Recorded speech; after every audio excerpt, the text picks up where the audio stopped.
Greetings and welcome to Channel Other Doc. I am Jim. I use he, him pronouns, and today we are playing Numenera, a science fantasy game from Monte Cook Games set a billion years in the future. And this time, I'm a player. My fellow Cyphercast host Andrew is here in the GM seat to run a scenario for us called The Cavern of Times Lost. I'm looking forward to digging in, but before we start, let's meet everyone. I'm going to go around... I'm going to go around... I'm going to go from me outward. So I will start with Kyle. Hello. Tell us who you are and who you're playing.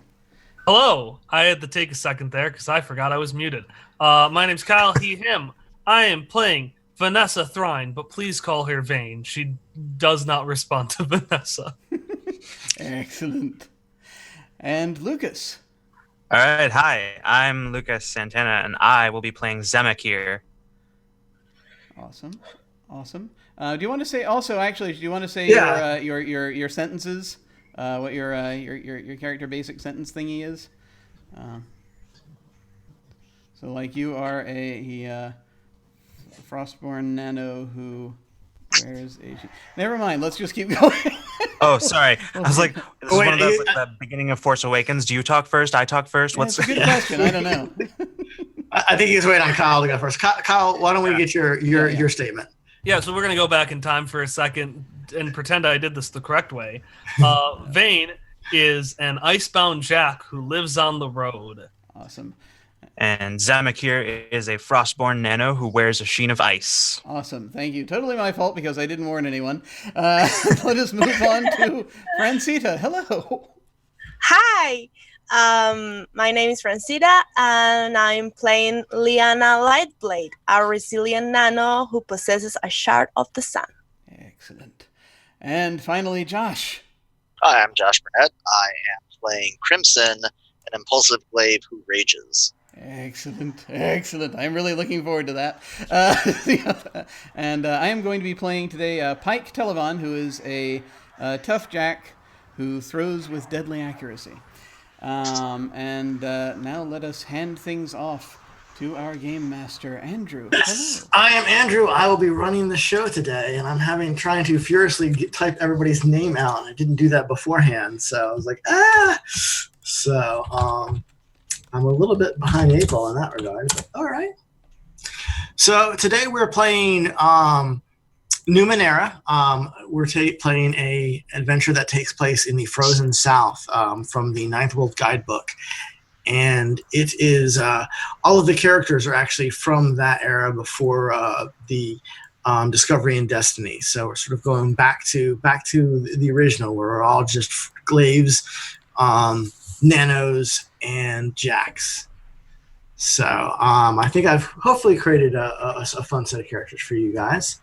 The feel today is going to be a little bit different, hopefully, because there is kind of a little bit of sense of mystery, and maybe some. What's the right word that I'm looking for? People have ulterior motives, so we're gonna have to see how that plays out with the characters. So, but all right, are we ready to just jump right in? Ready? Sure. All right. So, 2 days ago, Garla Deadhand, the lawgiver of the city of Nuss, was poisoned. She was found passed out on the ground of her home. She has since regained consciousness, but is unable to talk. Her tongue glowed a light orange color, like there was a burning embers within it. As the day went on, her blood vessels on her extremities started to glow this dull orange as well. And since then, this glow has gotten stronger and started to move towards her core. The town healers have done what they can to slow the poison, and Garla has been in and out of consciousness. One of the traders in town has speculated that Garla has ingested the life essence of an ember scion, and that only the life essence of its counterpart, a frost scion, will be able to counteract the poison.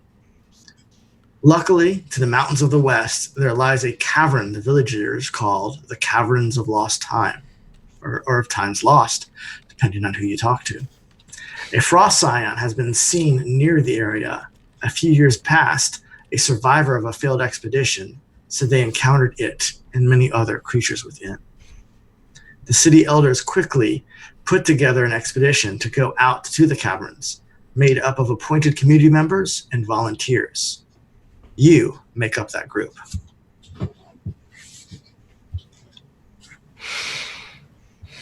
All right, so I will show you guys a quick map of the area. All right. Just for flavor's sake. I was trying to bring it up during the show to players. There we go. So the city of Nuss lies beside the lake there. You've traveled all the way to the Metromal Mountains.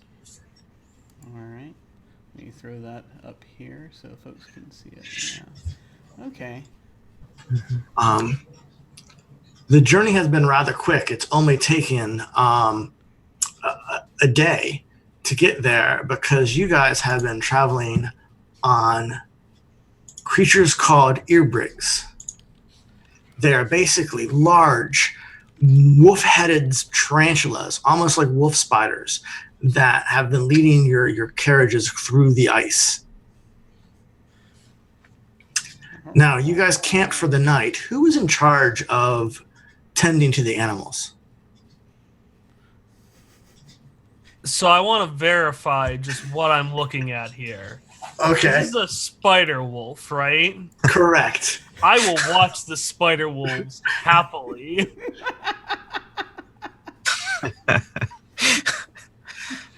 Both in and out of character, I'm very intrigued by the spider wolves. Okay. Intrigued is a word. They have so many legs. Does it make them move faster?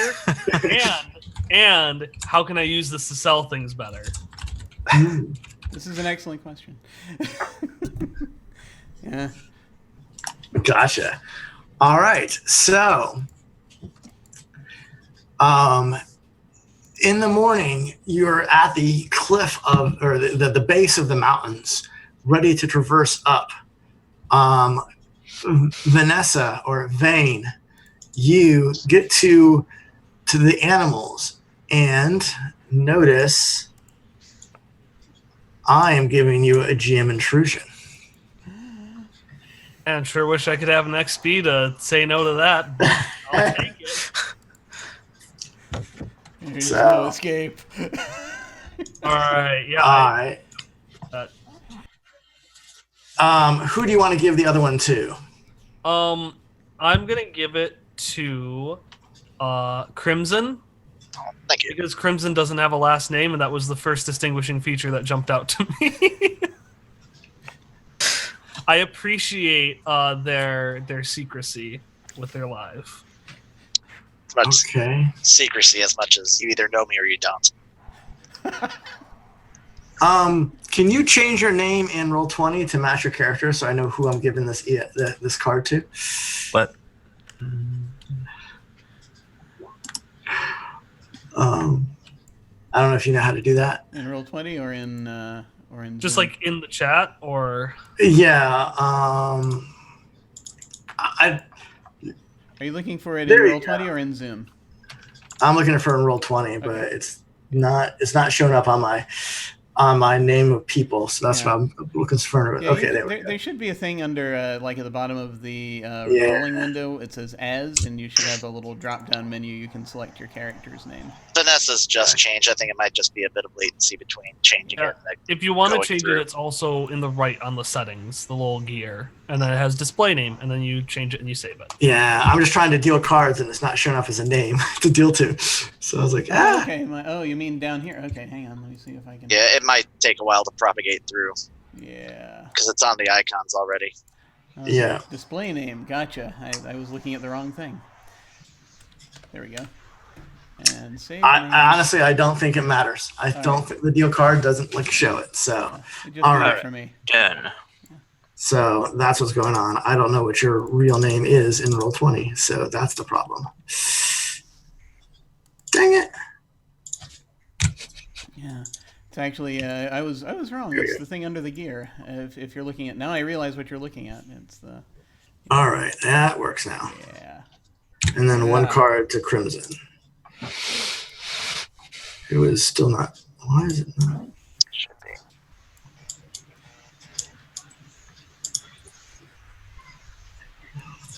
All right. There it is. Groovy. All right. So you get back to feed the Ugrigs in the morning. And even though you closed the feed bag up and secured it properly, it is lying open. And the feed is just littered with crawling worms and other like various, it's just being eaten by some sort of parasitic, maggoty, it's just writhing. It's unedible for these creatures. And the one thing you know about Igrigs is even though you can control them as long as they are fed, they're not a domesticated animal. And if they don't feed on something that you give them, they'll easily feed on you. So did I give them the wrong food? Well, I don't know. Who was supposed to feed them last night? You tell me. Not it. I'm always not it. Well, shit, I guess I fed the wolves the wrong thing. Well, it's not that they were fed the wrong food. It was that overnight something got into it. Oh, okay. It was left open or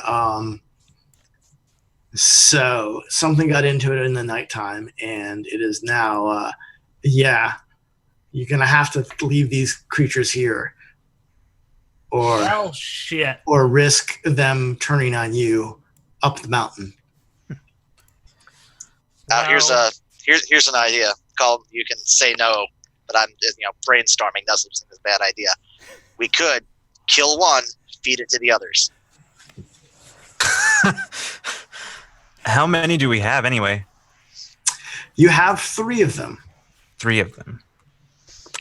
Okay, Crimson. Oh wait, no wait. There's only 4, 5. So there's only got 2 of them. There's only 2 of them. Yeah. Wow. Your opinion has been noted. Very good. I appreciate that. You, Gross, any other ideas? There's nothing wrong with braving the cold. I'm fine pretty with comfortable in it. walking. They're City, gonna city eat folk something. and your limited box-bound ideas. Actually, it's probably not a bad idea because they're gonna. When it comes time for them to eat, they're gonna eat. Doesn't matter. Doesn't really matter. And I guess the question is, do we want it to be us or not?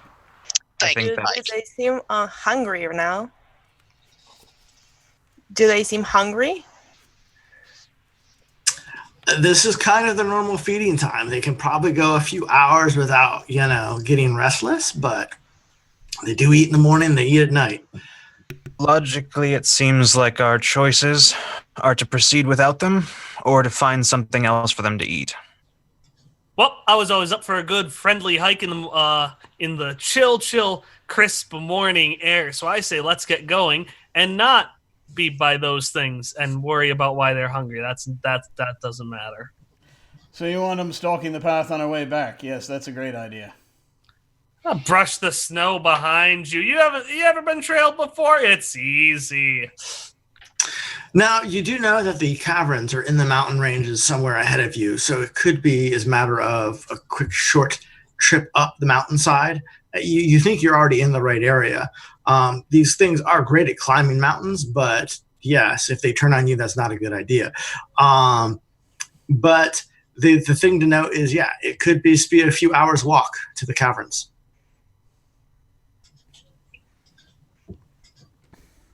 Well, I'm ready to walk. We're gonna go get that scion or whatever. I mean, something has something that valuable, and it has to have like a bread, at least one. I'll be fine. I think the sooner we make a decision, the sooner we're away from being eaten. Let's get walking then. I will begin to climb up the mountains, I'll follow right behind. assuming everyone is following me. I am following you immediately, and I am very glad I gave you that XP. Because I am impulsive. All right. Is there some way that as we go that I could? It's just kind of a clarification. It's like snowy around, right? It's Correct. cold. And the weather is looking like it is going to start turning to the worse. You do see clouds on the horizon that definitely look like a blizzard is on its way. Is it possible that I can somehow, using my connection to the elements, sort of prevent these things from following us in some way? Or at least make it harder for them to do so? You could leave them tied up. That which works. could be a little bit cruel. You could try to do something. Yeah, I mean, you can try to cover your path if you want. Yeah, I think I'm going to try to do that. All right.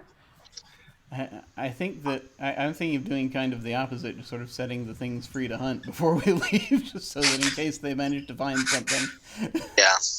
It's not you. Yeah. And is this their native habitat? Yes. Place like this. Okay, so they're Oh yeah. So they should be able to find something. Ideally, not us. Yeah. Correct.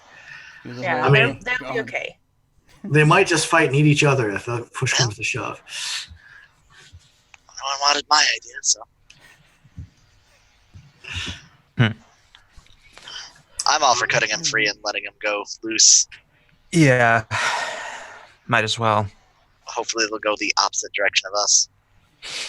We'll let them free and point them somewhere else. All right. Have a recent conversation with them. I gotta watch this. If you want to mark your path, or it's not mark your path, if you want to try to hide your path, that's going to be a level 2 survival or wilderness check if you've got any kind of skill of that regard. Otherwise, it would be a intelligence based.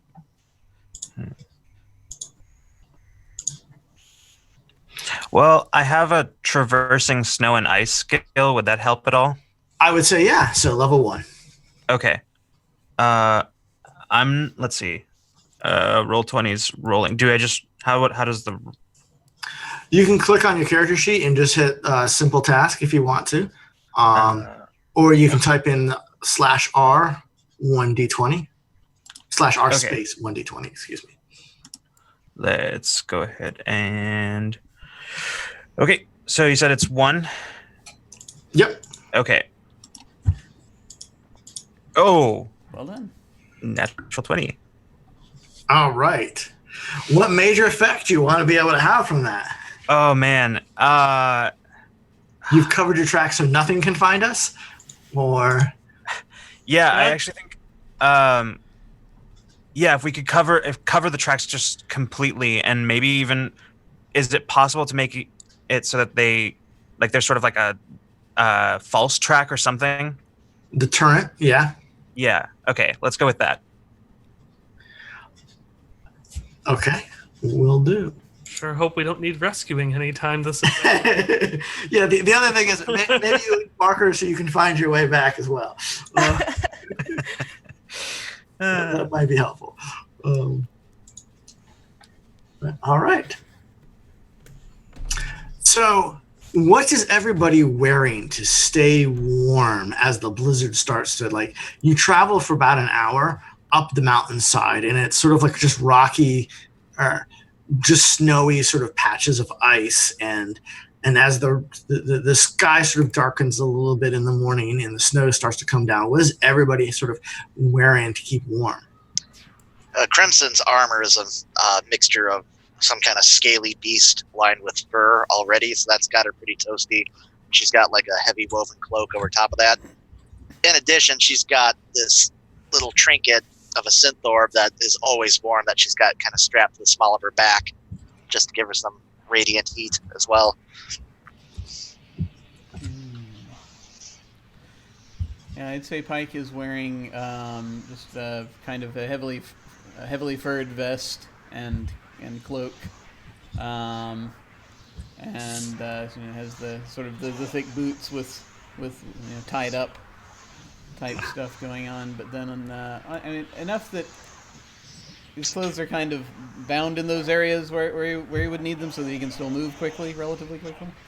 And that's primarily is just sort of roughing it. Aside from that, Gotcha.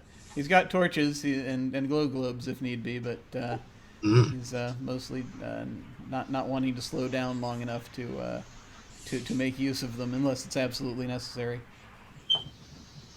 Gotcha. Well, Pike, with that description, though, I think I'm going to give you a gem intrusion. Okay. All right. So as you guys are clawing up the mountain, and the snow starts to come down really hard, it's really cold. Pike, all of a sudden, you feel an abnormal pull on your cloak, Okay. and it all of a sudden starts to feel like it's sort of trying to wrap around you a little bit, and then it tries to pretty much pull you to the ground, and you come to realize that the fur cloak, whatever it's made out of, has reanimated and is starting to sort of try to claw and climb away from you as you're up the mountainside, as you're climbing up the mountain. Well, that's interesting. I think that therefore Something in the snow has just livened the cloak. Maybe some bits of Numenera. Maybe there's a little bit of iron wind in this. So I'm going to pull one of my knives, and when a bit of the cloak, we're climbing up the side of the mountain right now. Yes? Correct. Yep. Okay. So when a bit of it flicks up, I'm going to stab it into the side of the mountain, and then I'm going to unclasp my my cloak from All right, you're going to have to give me an attack for that. All right. This is going to be a level 3 task. Who's near Pike as this starts happening? What's your climbing order? Yeah, I think I might be near, and Okay. I turn to him. I say, "What the fuck? What? Let's see. Sorry, I'm just looking. Buddy, are you okay?" Yeah, I'm looking over my skills real quick just to see if I have anything that will help me lower this at all. I'm in the process of climbing, and I have climbing. I don't know if that helps. Thrown weapons, which I'm not really throwing this.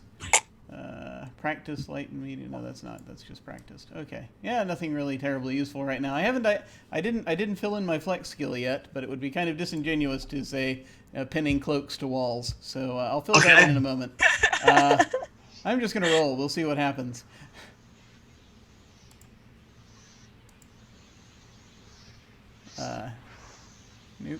Nope. That does not do it. All right, so you stab at the cloak, and yeah, you hit the wall. The sort of it sort of moves out of your way. Your knife is now in the wall, and it has wrapped itself around your wrist. As you do so, give me a speed defense roll. Okay, now this I'm trained in. Okay, this would be so you're trained in it, so it's now level 2. All right, gotcha. There we go. So I got a 9. Okay, so yeah, it tries to sort of climb onto the wall and sort of jerk your hand away. You keep your footing on the snowy, icy ground. Who's near him? What is anybody else going to do? You see him being attacked by his own cloak, Liana, and yeah, very strange sight behind you. Who's in front of him, or who's he in front of? I figure would I'm up be front, in so Yeah, not I me. would be in the very back because I would have had to take all of the stuff from the wolves and put it in my merchant's backpack. So I'm slow going. All right, so Vane, you're behind him, yeah, and you see all of a sudden like his cloak is just moving in the wind unnaturally, and starts to try to climb up sort of some of the rock beside Pike. He tries to stab at it, and it wraps around his arm. Like, what are y'all doing, Liana and Vanessa? I will try to grab the cloak. Okay. Give me a level 4 speed roll, unless you're trained. And this speed Um, attack. no, I don't. Grabbing, I guess, would be a light weapon. So yeah, so give me level 3 speed roll. Okay.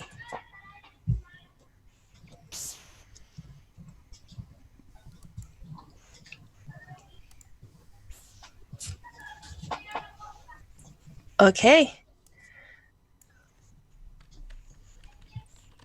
All right. So yeah, you grab the cloak and it's sort of jerking away from you a little bit, but you're able to pull it off of him. What is Vane doing as this is going on?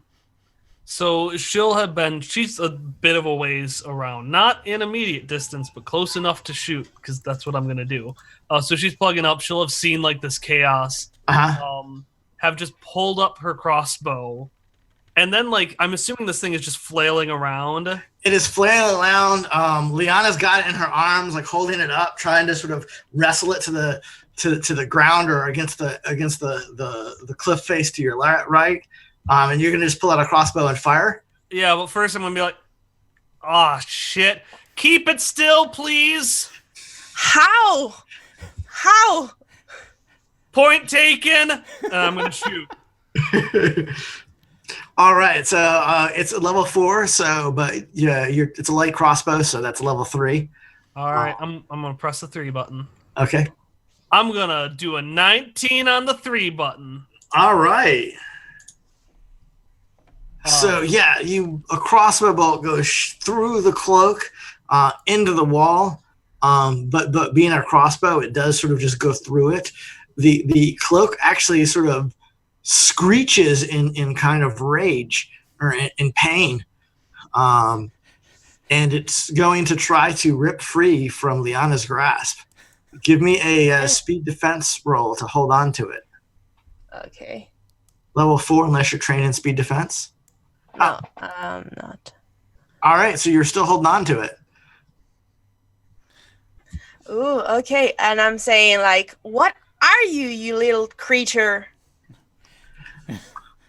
Didn't do. I swear it wasn't doing that when I took it off the animal. I will. Now that I hear all this fracas going on behind me, I'll slide down to where they're at and slash at the thing with my wrist blades. Were you in front, or who was in front? I was in front. Okay. So you turn around and you see all this fracas behind you, but as you turn, you hear a howl in the distance ahead of you. Oh, that's not good. Does it sound anything like the spider wolves? No, it's more like a chitter howl. It's more like an insectoid howl than an actual like wolf howl. Oh, an insectoid howl. Okay. Yeah, you know. Sure. More insectoid than arachnidal, Yeah. right? Yeah. Like Johnson. Okay, I'll look over like, all right, you guys got that. And I will run forward to see. You. I'll run forward to see what is coming upon us from the other flank. Gotcha. I think I was like right up behind. I think I said I was right behind you, so I think I'll kind of look back and say, and just kind of shrug and then just follow after. It's the safest place to be. All right. So Well, thanks a lot, guys. Cool. You look like you've got it. all right. So Crimson and Zamakar just start running up the mountain to see what new foe awaits them. As you guys are down below.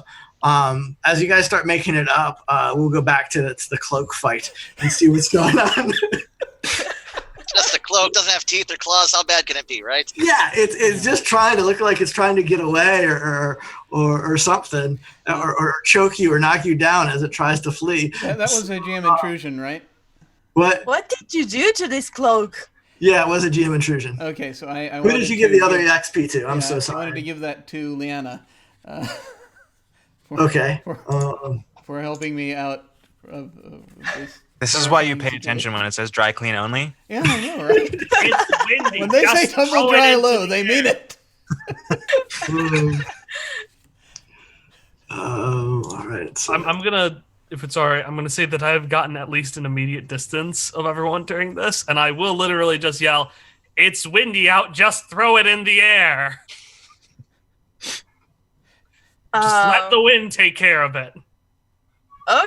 Okay, and I let go of it. Okay. Does it attack Pike? All right, so you let go of this thing into the wind. Unfortunately, Pike is downwind. So, Pike, give me a speed defense roll. Sorry, what do you want? Give me a speed defense roll because she has it, and she like lets it go and it sort of flutters right to you Oh, excellent. in the wind. I'm so sorry. Oh, great. So give me a speed defense roll. It's going to be level 4. Okay. Unless you're trained in speed defense. I am trained in speed defense. All right. Do you want to spend any effort? I think. You guys are tier 2, so you can spend 2 levels of effort in anything. The first level of effort costs 3. The second level of effort costs 2. Oh yeah, I've got. So. I apparently have quite a bit of speed, so I'm going to go ahead and I have an edge of 2 in it, so that makes it even less expensive. So yes, I will spend a level of effort. All right, so it costs you 1 speed. All right, so go ahead and make that roll. So that makes it a level 2 roll. Yeah, excellent. All right, with a 13, that is a success. So, all right. So, yeah, you dodge out of the way as the cloak comes whipping by you and sort of just flutters off into the wind. You are, however, without a cloak in the middle of the storm. So it's a little colder for you from now on. I shake my head and I grab my knife and yank it out of the wall. Meanwhile, up ahead, the 2 people who ran up ahead, you see a creature sort of top the ridge ahead of you. And it's this 4-legged bipedal, almost the size of a large dog creature. And you see the one, then you see the second one and a third one. As the one looks like it's sniffing in the air and heading down in your direction. How far away? They are at long range, but closing fast. All right. I'm gonna wait till they get within throwing range, and I'm gonna pull out this here. It's like a golden cylinder full of with a couple of crystal vials full of binary ignition fluid, a fire detonation cipher, and I lob it into their mass. All right. While you're waiting, though, because it's going to take them a little bit to get there, what is the other person that's with you, Zamek? What you're doing? I am going to just be watching them carefully. I'm going to actually use my... okay, so as I'm standing there, I'm kind of looking back and forth between them and Crimson, and you would see as just sort of this very light frost-like texture starts spreading from my shoulders down my body. I'm going to use my ice armor. Gotcha. All right. I've shown you a picture of what they look like. If you, okay. Oh. Oh, goodness. And they definitely see us and are coming at us, right? Oh, yes. Okay. They're not just wandering towards us. Gotcha. Oh, yes. They are coming at you. And so the rest of the party can sort of get together as they come, and it looks like a large pack of them. But you guys get there right as Crimson is throwing his device. Her device. So why don't you go ahead and give me an attack roll on that now. Okay. 1 second. Get the difficulty. It is difficulty 4. Okay, so this uses speed pool? Yeah, for the throw, yes it will. Okay, so if I want to reduce the difficulty, I'd spend 3 for the first point of effort and 2 for the next. Yes. And then that's reduced by my edge? That is reduced by your edge once. Oops, I just lost sound. Oh, I am so sorry. It is actually level 6 roll to start off with. Can you hear us okay, man? Because we just lost audio on him, I'm afraid. Let's see. Oh, no. Wait, am I here now? Yep. Yep, we got you. No, I leaned on my mute button, so I lost sound on you. You lost sound on me. Gotcha. So, I asked how effort works, and what was the answer? Was that correct? So yes, it is 3 on the first, 2 on the second. It's a level 6 creature on its speed defense. So Okay. Yeah, I'll spend all it'll be 4 points. so now it is a level 4 that you have to hit. So you need a 12 or better. Gotcha. A D20.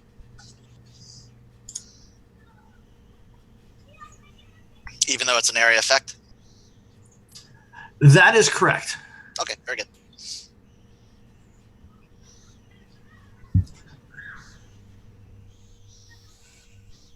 Oh boy. Just failed. So it's you start to wind up and throw this thing at them, and as you start to wind up, they already start to scatter from the direction that it's going to land before you even have tossed it. And so as it sort of lands and creates this detonation of fire melting the earth, they're kind of like have already sort of spread out to the left and right, and quickly of the cone of explosion that happens, they're completely out of it. I give a look of disappointment. Yeah, and they are quickly upon you. What is everybody else doing? I'm actually going to, having seen this all just happen, I'm going to pull. I think I have a. Let me look at that again. I think I have a buzzer, and I'm going to pull that. And I'm going to. Can I? So you said they're scattering, right? They move to the left and right around where the explosion happened before the explosion even happened. Okay. So, gotcha. Okay. But they're still sort of coming into you. They sort of like veered off to left and right and sort of and came back together on the other side of the explosion. Okay, then I'm going to take a shot at the buzzer. How close are they now? They're in medium range, or Okay. short range. Excuse me. Right. Okay, then perfect. Then I'm going to go ahead and do that. The nearest one. All right. You're gonna take a shot at it. Yeah. All right. So it's 6, you said, right? Yeah, level 6. Okay, so do I get? So I've got the buzzer. Would that help me bring things down? What is the buzzer? It is. Hold on. It's one of my attacks. It is a. I believe it is a. It's a short range. It's okay. Yeah. So the mod is 1. It says here. So. Okay. Let's see if I have anything else. I think. That might actually be everything I've got. Let me see. Yeah, I think that might be everything. Okay, so that brings it. Does that bring it down to 5? Yeah, so it's mod is 1 because it's a light weapon. That's why it does 2 damage. So yeah, okay, I gotcha. Okay, yeah. Sorry. Okay, I think that's everything I can do. I actually think I might, just for this, I'm going to spend a level of effort. Okay. And bring that in. This is a speed, or sorry, this is an attack. This is an attack, but yeah, it is a speed-based attack. Okay. And all right, here I go. We'll see what happens. So that brings it down to 4 with the level of effort spent. Correct. Yes. Okay, here we go.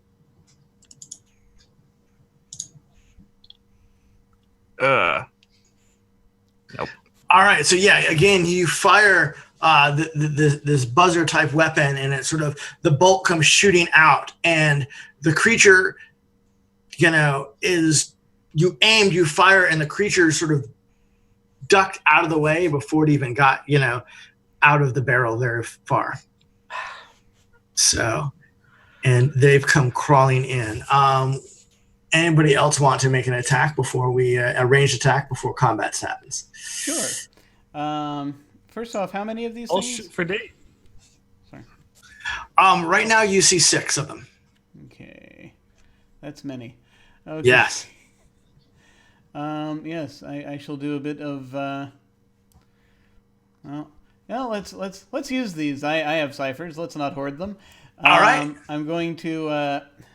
So, I have a. I was trying to decide what this looks like, and I think it probably actually looks fairly simple, but it looks like this sort of metal cylinder that's strapped to my arm. Uh-huh. And so I just sort of I look, I take aim, and I twist it, and a sort of a sphere pops out of it and begins floating very quickly through the air toward one of the creatures. It is an arm-mounted launcher. It is a hunter-seeker cipher. Oh boy. And with long-range movement, this intelligent missile tracks and attacks a specific target, which must be in sight when selected. If it misses, it continues to attack one additional time per cipher level until it hits. Oh boy. It's a level 3 hunter-seeker. So it's gonna. If it misses this time, it gets another 2 tries. Oh boy. Okay. And so that's what I'm doing there. So what do you want me to? Do you want me to roll a thing or? Yeah, go ahead and make an attack roll. I'd say this is a speed attack roll as well. It is level 6 you're fighting at. This is a cipher. It's a light weapon, so it's going to be level 5. Okay. Do you want to put effort onto it? May I use my Pierce ability, which is a well-aimed penetrating ranged attack? Make an attack and inflict 1 additional point of damage if your weapon. Well, I said it didn't have a sharp point, so never mind. I just read the end of that. Yeah. Weapon has to have a sharp point for that, so can't use that. I will apply effort. So this is down to, you said level 5. Yes. Thus far, okay. So I'm going to go ahead and spend another level of effort to get that down to a 4. Okay. Let me see. Do I have anything else hysterical? No, that's thrown. This was not thrown. This was launched. Let's see. Yeah, I guess I'll just go with the 12 or better, and we'll see what happens. All right. So difficulty 4. Jeez. So yes, Nothing this yet. this missile comes shooting towards this creature, and it, ducks out of the way from it. Sort of, it leaps off of a rock to get out of the way, and the missile spins around, and comes right at it. It seems like though it is paying attention to where the missile is as it's sort of turning around. We'll go ahead and what is everybody's? Who has not gone before the creatures arrived? So I know it gets 2 extra attacks, but it missed the first one, so it's going to continue get its attacks till. So Vane hasn't gone yet, and Liana hasn't gone yet. So if either of y'all want to do anything before they arrive. Yeah, I figure we probably and let me know if I'm impringing too much. I figure we probably got up at the same time, bared down by the guilt of throwing something at somebody's face. At least when I got up after this terrible encounter, Vane would just sit there, sigh, and then just pull up the crossbow and lazily take off a shot. This is just another day, so I'm just gonna do a regular old shot, which what did I say, level 5 with the. Yes, level 5 with the crossbow. Okay. Just gonna sigh. I'm gonna shoot. All right. I'm gonna hit. All right. So yeah, you lazily all right, aim this crossbow at it and fire. And the first one you were aiming at sort of jumps out of the way. Problem was the one behind it didn't expect it and gets shot. And takes damage. All right, so you hear this almost, howl as it catches it right before the rear legs, and it sort of skitters in the snow a bit, and is slow to regain pursuit. All right, I'm gonna just shrug like, all right, guess it's working, and just pocket my crossbow and keep walking in. All right, Liana. Yeah, I'm just going to prepare until they are on short distance. Mhm. Yeah, I have, They're there. yeah. Okay, so I'm going to, if they're in short distance, then I'm going to use my dazzling radiance. So you see that barrage of dazzling colors Oh boy. are like sent to a creature within short range. So the one that is closer to me. Okay. So it's an intellect action and Right. deals 2 points of damage if successful. So All right. let's- Well, this action being an intellect action is only difficulty 4 to start. Okay. So I have edge 2. So So I if you can spend effort, you only use 1 intellect point. right. Okay, so I will use I have to how I have to use to reduce the difficulty? 1 effort will reduce it by 1, so that your level 4 will become level 3. If you want to reduce it twice, it will cost you 3 total, and to make it a difficulty 2. Okay, so I will spend 3, and with my edge, that is just 1. No, I was counting your edge. Oh, into, okay. Sorry. Okay, so yeah, 3. Okay. So, And the intellect that the ability itself costs as well. I'm sorry.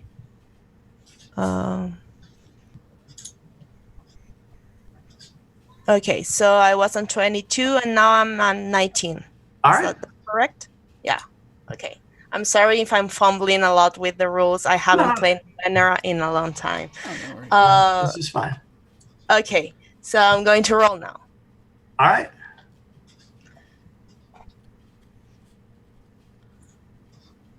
Okay. All right. Yeah. So yeah, you only needed a 6, so you got an 11. So yeah, you have, shot. One's coming like bounding towards you. You put your hand up, and the lights come out. Yeah, the lights come out of my hands, like different colored lights, and when they hit the creature, it deals 2 points of damage. Yeah, you see its pupils dilate completely, and it sort of spins its head away and sort of skitters and tries to like pretty much change directions as it takes damage. And it skitters in the snow a bit in front of you and decides it's going after another target. In addition to that, until the end of the next round, the difficulty of all defense actions to resist that target's attacks is reduced by 1 step. So. Oh boy! So it's more difficult for it to do anything. I got you. Yeah. All right.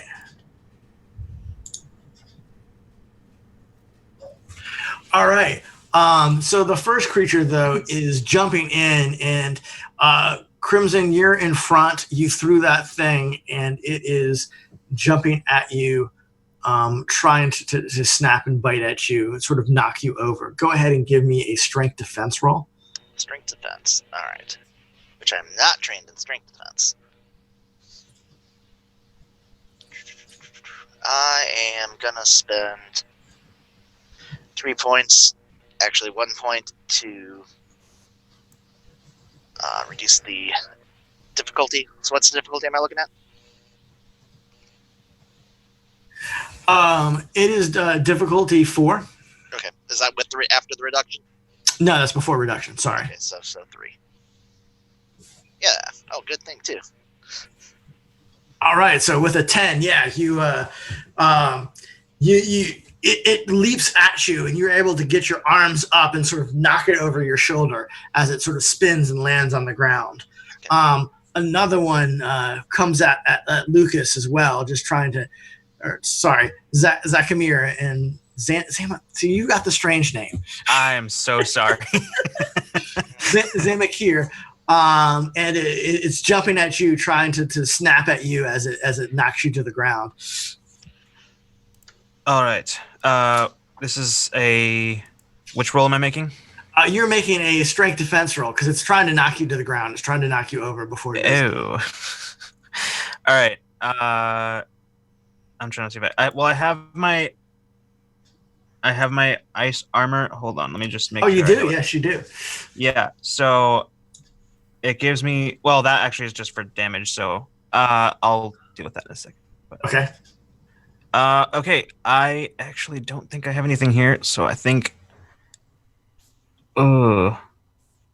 All right. I'm just gonna try it. See what happens. All right. So Yeah. it's difficulty 4 to start. Difficulty 4. Then, yeah. I think I'm just gonna try it. We're gonna see what happens. All right, here goes.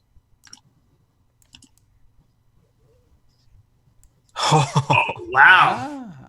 All right. So yes, what happens with you got a nat 20. So what major success do you want with this? This creature leaps at you. Okay. Is there out, mouth snapping? Yeah. Is there a it's kind of like a drop off kind of in behind me that I can move out of the way? Absolutely. Okay, I'm gonna do that. I'm gonna very quickly dart out of the way and just watch as it just tumbles past me over the edge.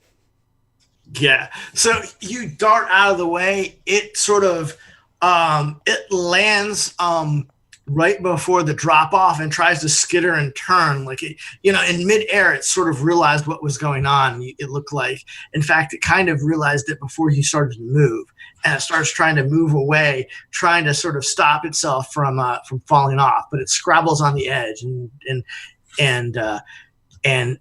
plummets. You see it sort of like rake as it's trying to gain purchase, but it doesn't with its small claws. All right. Not dead until you see the body. Not dead till you see the body.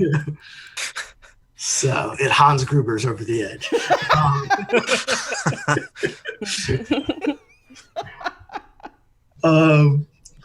All right. Vane, 2 of them have turned onto you. One being the one that was attacking Liana, but yeah, it got blinded by her, so it's coming your direction. Cool. This is cool. I need you to make me 1 strength attack defense and 1 speed defense. So 1 strength defense and 1 speed defense. Yes. Cool. I'm putting in 1 level of effort for both of them. Okay. So they start off at level 4. Yeah, so I'm putting 1 level of effort into the might. I'm putting 2 levels of effort into the speed. Okay. Just to play it safe. All right. So let's do the might first. All right, might will be 4. Nope. Yeah, so the first one jumps at you, knocks you down, is on top of you, sort of snapping at you as you're sort of holding it down. The second one comes in and just starts trying to bite your flank. Hey, I avoid that one. All right, you quickly roll over sort of a little bit, trying to not get hit by the one on the flank, as they're sort of now sort of both trying to snap and bite at you. That's that. So do I take any damage, or is it just the fact that I'm pinned? You're pinned right now. You haven't to take any damage yet. Okay, cool. Cool. But, all right. And the last 2 are seen to be circling the party, sort of waiting for a moment to strike. And the party gets to go now. So I don't know who has the best initiative roll. If y'all want to start rolling initiatives, we can do that. They have a 20 initiative. How does that work? Well, the way I like to do initiative is that is you got to roll to get above or below the creature, and then you guys can decide who goes when on that roll. So say the 20, then that's the creature is at level 10. How does specialization and initiative work then in that regard? So you've got first dibs on the high roll. because you are specialized in initiative.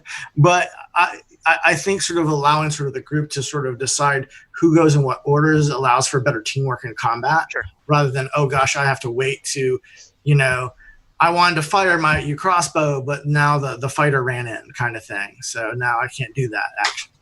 So do we all roll? So if y'all want to go individually, or ahead do we and all roll for the group? you can roll individually.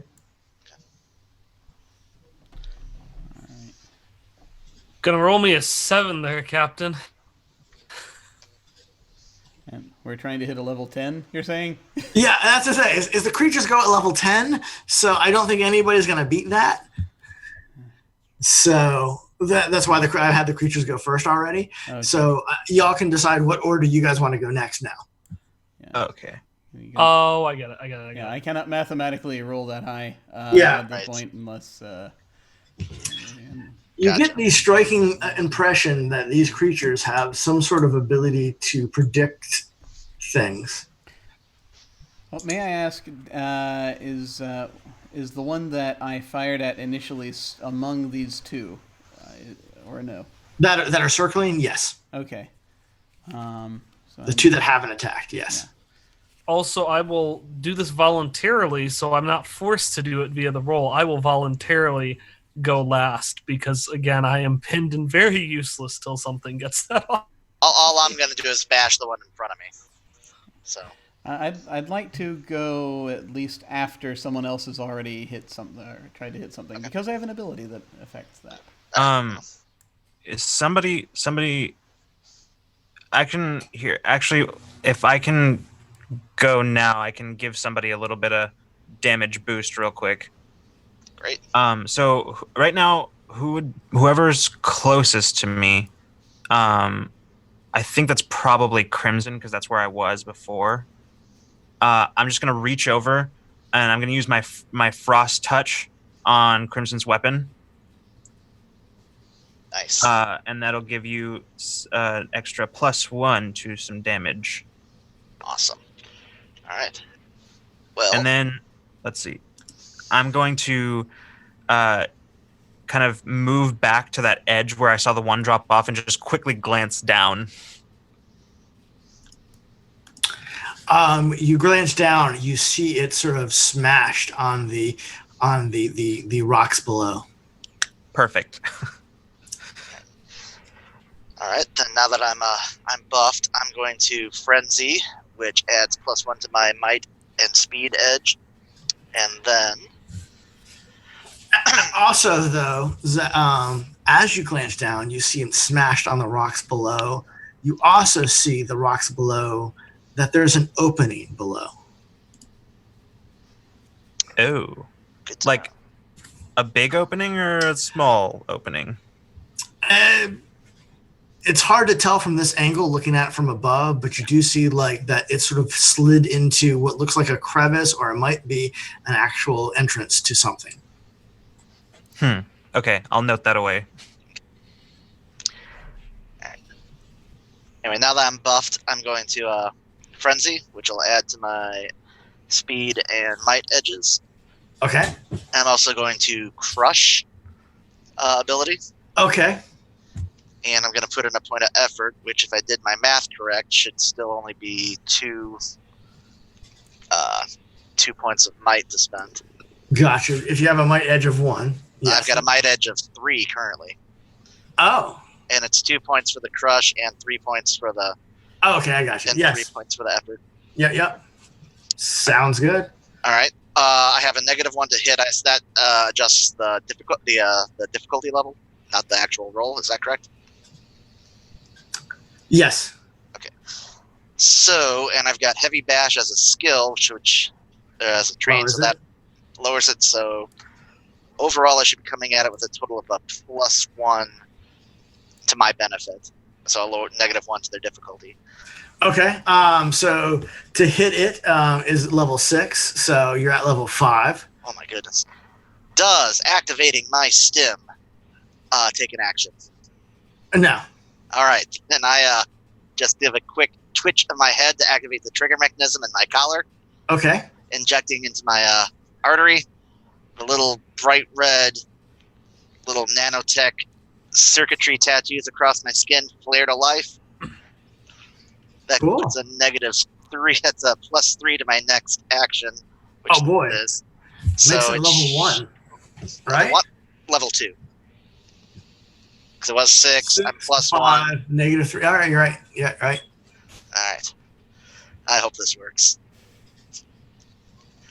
Yes. Yes. That's +4 damage between the ice and the smash, and the maul brings it to 10. All right, so Big just rah! yeah, so this Smash. creature's coming at you, and it, it sort of jukes to the right when you're about to swing, but you swing with the left, and it sort of sees that you've changed up your maneuver halfway through. It tries to catch its feet scrabble on the ice a bit, trying to adjust so it doesn't get hit, but it doesn't get enough purchase, and your sword swing comes in. Maul swing, comes in. Right. Just and you hear the crunch of breaking carapace, and you see the ground where it was is sort of splattered with underneath it this purple fluid. You went through it, you smashed something, and just purple fluid just leaked out in between the cracks of the carapace as it continues to scatter by. It's still up. Yeah, it is still up, no. But it is definitely hurt. All right. That uses all of my ciphers. Good. So, it is really hurt and sort of trying to flee the fight. With that, one that circles starts to come in. Liana, what are you up to? I'm going to action. If it's okay, I can go next, and I will. They are in immediate range, right? Is any of them in immediate? Okay, so in fact, Vanessa is still down with 2 attacking her as she's down on the ground. Crimson swinging his maul and has hit 1. Okay, so I will approach the ones that are attacking Vane, and will attack one of them with my cutting light. So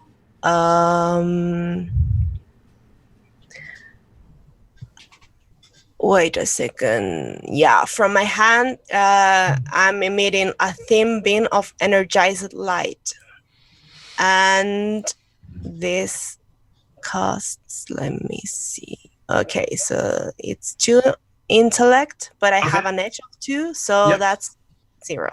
Okay. And I will make the roll now. All right, it's an intellect-based attack. It is level 4 difficulty. Okay. I guess I will use an effort to reduce it by 1. Okay, so level 3 and 9 or better. Okay. So I have to. If I was a 19, I have to reduce it by 1 only for my edge, right? Or with an edge of 2. Okay. Yeah. Okay. Here we go. Oh no! Oh no! That's terrible. Don't tell me I hit Vane, please. We're all gonna die. You have an XP if you want to re-roll that by spending it. Yeah. How do I spend it? Do I? So just go ahead and take that XP and say, give it back to me. Actually, I will steal it from you. Haha. So. Okay. And you can re-roll that natural 1. Okay. Let it not be another natural 1, please. Okay. 14. That's definitely gonna hit. Okay, so this light is emitted from my hand, and it's like a ray of light that is going to deal 5 points of damage. 5 points of damage. All right. Yeah. So you slice into this creature's carapace with this.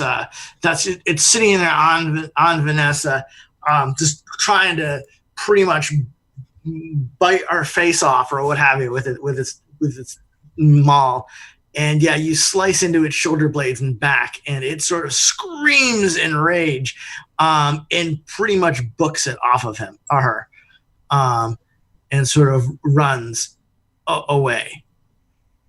Back towards like the circling. It sort of like tries to find cover as this blade comes in. So Vanessa, so this creature on you is now off of you. You've got one sort of that's grabbed your side a bit, like your fur, your clothing. It missed your body altogether, but it's sort of like got that whole sort of dog grabbing something and shaking its head really hard, trying to do damage, but it doesn't actually have flesh. So I think, but it's Pike or Vanessa. Which one do you want to go? I think Vane wanted to go last. Yeah. Okay. Yeah, I want to go last. I could go now. Whatever. I can. Yeah, I can. Well, I've got a couple things I can do right now. All right, what you doing, Pike? First off, shall I roll for the orb coming back around and trying to slam into? Oh yes, definitely do that first. All right. I don't know which one it's whether it's the one that fell off or the one that's or one of the ones. It's not the one that fell off. Okay, gotcha. And so I can't remember what I tried to roll last time. Is it the same difficulty as before? Yeah, so it'll be a 6. It's a light weapon, so 5. So 5 difficulty to roll. Okay. Now at that time, I think I spent effort. I spent effort.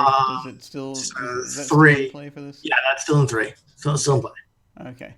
All right. So I think that was a difficulty. Yeah, it was. I was going for a 12, so it was a difficulty 4 at the time. I think I only spent 1 level of effort. Okay. And no. Yes. All right. So that's. And like I said, it was paying attention to that blaster as it went, and as it comes in again, it sort of leaps off of a snow-covered rock as it sort of gets to it, and the bolt comes and misses once again. Excellent. But you also just said that the one that Liana just attacked has come charging back toward the circle. Yes. No, the one that Liana attacked ran out to the circle. It got off Vanessa and ran out to the circle. When you say ran out to the circle, so they're kind of circling you. There's 2 out there that sort of like just watching, trying to get you guys huddled together into a circle. Okay. So they're circling you. Right. So it's coming back in the. Like it's all within the same area. Okay. Yeah. Anyway. Yeah. You're still immediate range. Immediate range. Okay. That's the thing I needed to know. Yeah. Okay. And is it possible to throw something in immediate range? I forgot. Sure. Okay, excellent. Well, then I'm going to use a couple of things. So I'm going to aim at that one because that's been attacked this round. Okay. And because I get an asset on any attack roll that I make against a creature that's been attacked at some point during the round is within immediate range. All right. So I have opportunist. I'm going to hurl one of my throwing knives. Okay.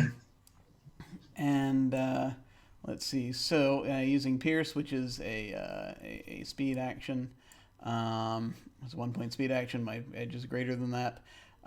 It says here thrown, and I have a skill with thrown weapons. It says here knife thrown mod 2. Is that already? Yep. So that's already down like 2 difficulties. Is that correct? Right? Okay. I assume that's with the skills and stuff thrown in already. Calculated in, is that right? Yeah, because your ability is throws with dead accuracy, so you already have 1 level of effort baked in, and it's a light weapon, so that's 2nd level baked in. Okay, I got you. Okay, so with the opportunist, that's going to be an asset, so that's a 3rd level. Okay, and so now it's level 3. And let's see, I'm gonna go ahead and you said it was 6, right? 6. So now it's level 3. And so I'm gonna go ahead and spend another thing of effort while I'm using Pierce. Okay. So that ends up being 4 points minus 2 is 2 points. And so I need a 9 or better. All right. Math. Haha. And a 12. All right. So Schlink, yes, your dagger slice into it, and with Pierce, how much damage do you do? It's 1 extra point, and according to the list over here, thrown knife, it says 4 damage usually, so I guess it would be 5. Well, I don't know. You listed it on the sheet as damage. Yeah. Yeah. All right. I'm not sure what. So specific thing. So yeah, it gets shot by Liana and starts running away. You sit there and you just fling a dagger at it. It spins around to sort of catch the, as its spider senses or whatever it is, sort of detects some sort of damage or something bad coming its way. However, it just sort of freezes, like it's unable to get out of the way, and gets hit and goes down. Yes. And so, yes, one of them is sort of, falls over and is bleeding out. Vanessa. All right, the boy next to me. How's he looking? He's looking great. He's looking great. He's in Yeah. good health. Cool. Yep. Let's exploit that for profit. Okay. I want to, out of kind of like my little hand here, just wiggle out an item, and it looks like an hourglass. Except Okay. like 3 of them spoking out from a center point. And I'm just gonna take the handle on it and smash it on the ground. And this is my extra time. It's a handheld device. Essentially, I get to do 3 things, but every time I do a thing, it takes 3 points of damage. I apply my armor to all of that, or just to the cumulative amount? To all of that. Okay, so like every single time, or Mhm. Okay, cool. Because it's 3 So- separate times. So it's Yeah. 3 separate hits. Okay, so I'm going to stand up. That's not an action. That's just movement. Okay. For my first trick today, I'm going to grab.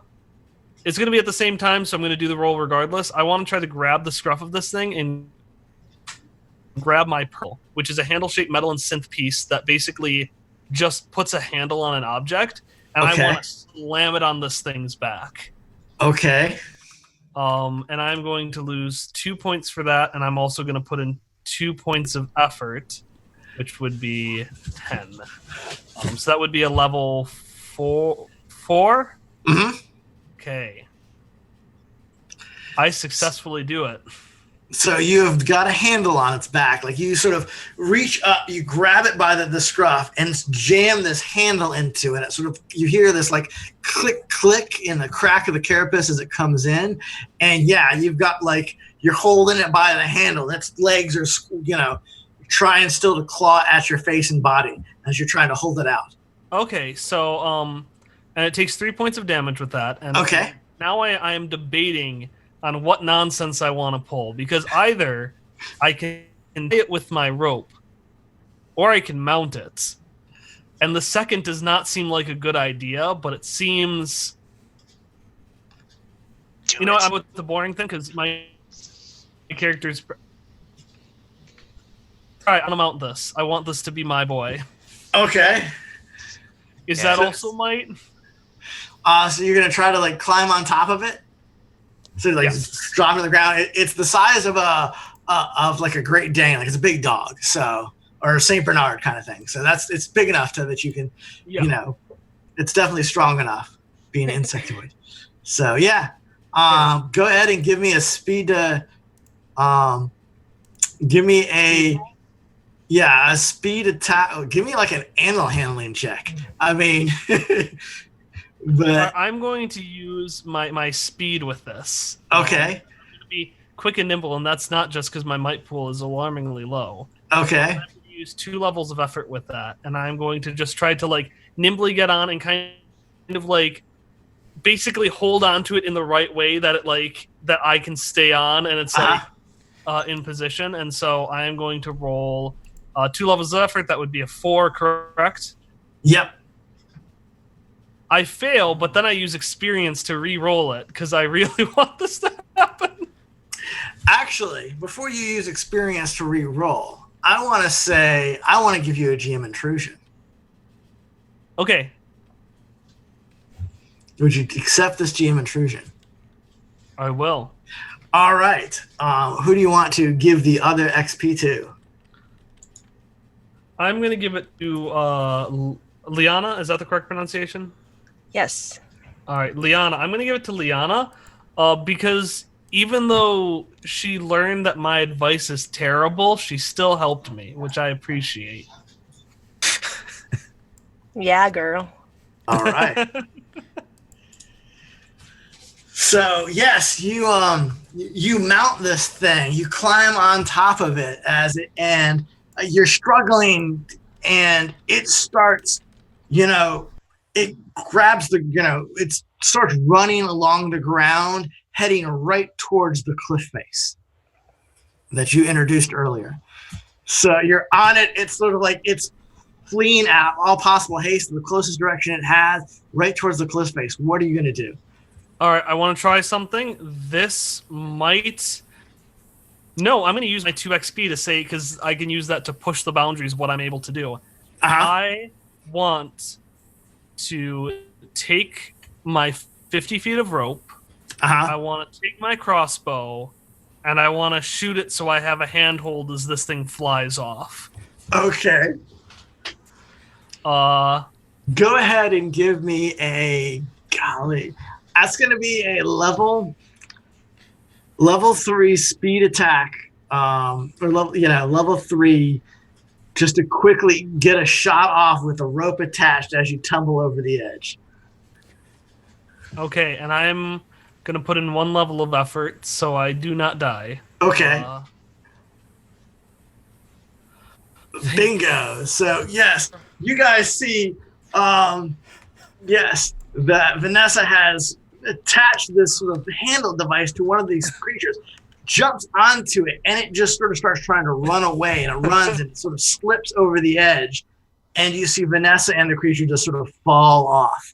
Vanessa, though, you shot the crossbow, wrapped your arm around the rope as it's caught Perseus into some of the rock, and you sort of swing down, grabbing hold of it and the rock, and so you're now sort of dangling from this cliff face, and you see this opening below that you're now sort of even with the top of, and you see this like sort of chamber in the rock, and it looks like it's not actually a doorway, but it doesn't look like it was that it was naturally made.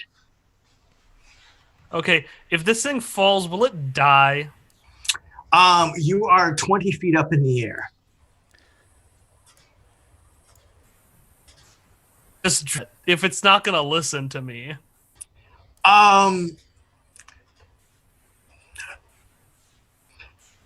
Give me a nature/animal handling or any kind of roll that you know anything about these creatures and what their temperament is.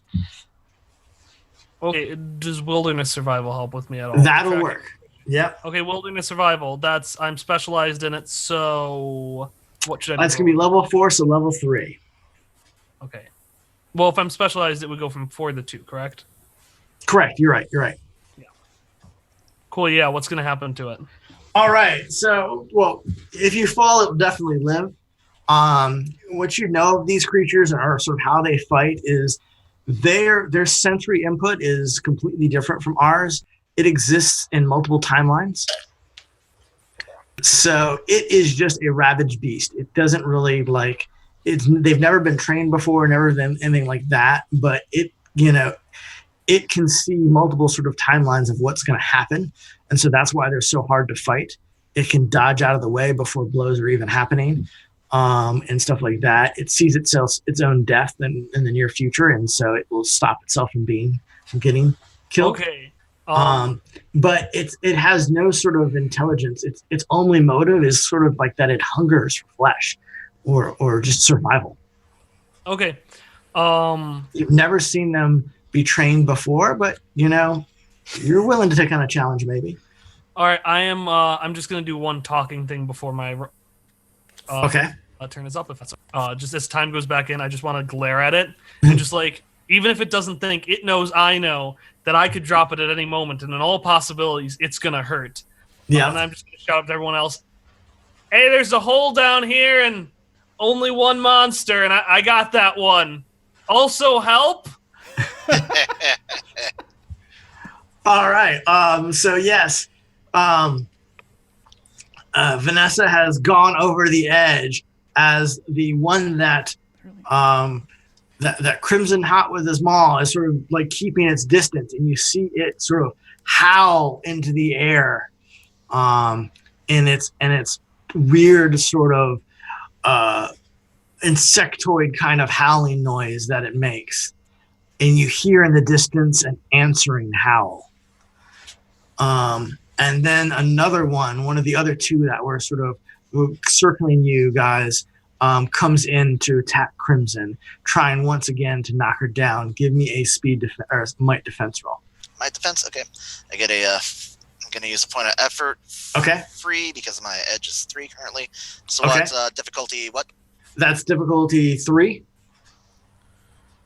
Whew. All right, so yeah, it attacks you. It sort of jumps on you. You hold your ground, Batter it sort of away. fighting it off. Yeah, with your maw, it's sort of, and you fighting it off. All right, Liana, you shot 2 ray, a colored ray at one, and sliced another one with light. One of them is going to come in and try to. It's made its way sort of, on your offside, and sort of going to run in and try to attack you and just sort of grab your leg and drag you away. Give me a speed defense roll.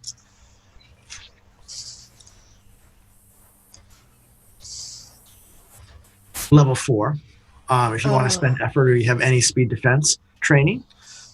No, but I think I will spend 1 effort. So, okay. Here it goes.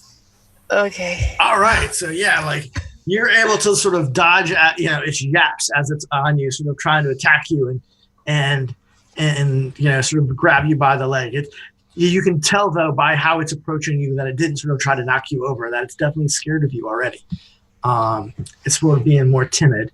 Unfortunately, though, the one that's attacking Pike does not have that same timidness, and it comes charging at you and leaping to try to knock you over the ground. All right. So Pike, give me a might defense roll. Might defense. All right. Versus. Oh, sorry. What's the difficulty level? It is 4. Okay. I am trained in might defense. Okay, so 3. So that's about all I got. So let's try that. All right. Yay. All right. So yeah, you also are able to fight it away. And these creatures, obviously, like this pack is not all attacking. The ones that are injured are staying sort of, in the back of the circle, sort of trying to lick their wounds a little bit as they sort of keep on the assault. But you guys appear to have been more than they bargained for. So it sounds like they might have called in for reinforcements. But they are sort of still hounding you. What are you guys going to do? I'm going to turn and run. Say, time to go, gang. And There's a hole. Yep, Crimson's going to run and grab onto the rope that he had spiked onto the ground. Now, there might be another way around to get down that's close by. That's not the sheer cliff face. But yes, you can try to take the rope as well. That's what I'm going to take. I'm just going to slide down that rope. Okay, yes, being impulsive as you are. So you grab the rope and start sliding down. Now, and I'm not going to make you roll for that, but I'm going to offer you a GM intrusion. Sure. All right. So as you start sliding down the rope, you grab the rope, you start sliding down, and that increased weight, you've got Vanessa, you've got one of these hounds, and you've got Crimson. And this rope is all attached to the side of the mountain by this tiny crossbow bolt. Mm-hmm. And you hear it sort of just give and crack. And the rope starts to tumble. Go ahead and give me a speed or might roll, a climbing check or what have you, to grab a hold of the rock as, try to grab purchase. And for added difficulty, if you want to continue to hold on to the rope so your friends don't plummet down, they're 20 feet. You're 40 feet in the up there. They're 20 feet up in the air. Okay. I have both speed defense and climbing as trained skills. Do those stack or no? So it's not a defense roll. It's still a climbing roll. It's basically a climbing roll to grab the. So it's either speed or might, however you want to use the. We're gonna do might because I do want to hold on to the rope to keep everyone from plummeting to their doom. Okay. So this is going to be a level. It'd be level 4, but you're trained, so level 3. Okay, I'm going to put the effort in there, so level 2. 2? All right, so you need a 6 or better. I do not. Oh, no! Do you want to spend that XP that you got to re-roll, or do you want to take that? It seems like the prudent thing to do is to re-roll it. All right. Who did you want to give the other XP to in this? Who's the one down here? Zamaker? Yes. No. I'm still up on top. Vanessa. Vanessa. Okay, very good. That would be the one then. Okay. That's significantly better. Since she's the one that found the hole. All right. So yeah, so you grab a hold. You jump down the rope, start sliding down, and you hear it sort of crack, and all of a sudden you're sort of tumbling. You grab a hold of the rock edge, keep a hold of the rope, and sort of and hang on. Ow! Your arm sort of gives, and you're sort of crabbling, trying your best, like with one hand, hold on to all of this while your other hand has the rope. So you're now sort of hanging from this rock face. Vanessa, you've dropped 10 feet. You're now only 10 feet above the ground. So Is anyone beneath me right now? no. Okay.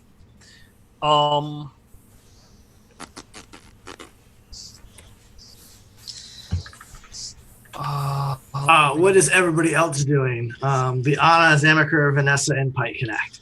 Yes, feel free to act quickly. Yeah, I'm gonna wait for somebody to get beneath me, because I'm gonna make a request once they get down. Catch your dog.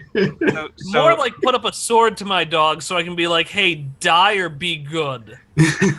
So who is still up on top? And here's my actually, I'm just gonna yell. I think it's just Pike and Liana still up on top, and me. Yep. I think so. Okay, so I'm gonna look at the two of them as I'm just sort of slowly backing towards the edge, being like, "Who needs help getting down?" I am not looking forward to getting down. Okay, So, I'll just run over to Liana, and I'm gonna use my far step. Is it? Can I? Is it too far down for that, or do I think? Because I think it's long range that I can use this. No, it's not too far down. Okay, perfect. Can I do that with another person? Is my question. Yes, you can. You can carry if you can carry the other person. It's going to require a strength check for you to far step with them. Well, I am very not good at strength, so let's see what happens. Okay, so yeah, is that I think a might check? Yeah, it'd be a might check. yeah. Okay. Yeah. To carry you or Pike as he steps down below. Okay, so what's the difficulty on that? On that might? It is going to be a level 3 might check. Oh, okay. In that case, I'm just gonna go ahead and spend 1 level of effort. That's 2 points, Okay. right? That's 2 points. If you have an edge, might? No, so it's 3 then, right? 3 points. Okay, perfect. I'm gonna do that. So it brings the difficulty down to 2. Okay. And then I'm just gonna try it. All right. So who are you grabbing, Pike or Liana? I'm gonna grab Liana All right. and use far step to go down. Okay. Okay, here we go. Oh dear. Oh dear. I feel like this is one of those situations where one way or another we'll end up on the bottom. So No. Liana, Zamaker grabs you and far steps, and he runs to the edge and blinks out of existence, and you don't go with him, and you just fall. I am so sorry. Give me a speed defense roll to grab a hold of the edge as you sort of like it just tumbles by you. Okay. What's the difficulty? It is level 3 difficulty. Sort of grab the edge. You're falling. Okay, I'm going to reduce it by 1. Okay. Using an effort. And yeah, that's all I can do.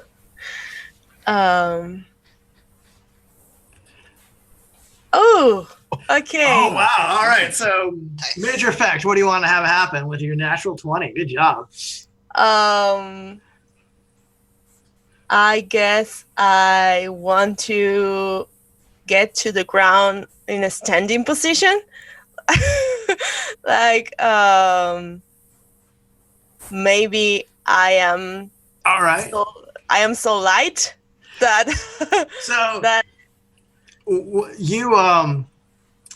you start falling, but as you fall and sort of grab hold of the side, your feet sort of catches the ice, and you sort of slide down the side, the side of the cliff, sort of still standing, like with your arm braced against the side as you're sort of sliding down that way. You know, basically still on your feet, and you skid to a stop at the bottom. yeah. So yeah, I mean, you've made it down just sort of like pretty much using a sheet of ice, like a luge on a way. So Right. you just found this white groove to not get damaged as you way down. Redeeming my mistake. Pike, though, you are surrounded by dogs at the top. These creatures that are starting to yip at you. Excellent. They seem hungry and great because hey, now there's only one person as they've got you cornered on the edge. Well, I think it's time to do something foolish and cinematic. All right. And so I would like to reach over to the one that I, as I'm backing up, the one that I threw the knife at. Okay. And wherever the knife is, use it as leverage to pull up a plate. And I'm going to use that plate to hopefully slide down to the ledge. All right, so you're going to run over, pull a So piece I of basically- chitinous plating off of the one that you'd hurt. Grab your knife and basically And I just sort you're of going tumble to over Val and- Kilmer, Willow down the side. That's the plan. All right. Terrible, dangerous plan. All right. I forgot his character's name. I already used that, but yes, you're using the plate. All right, give me a.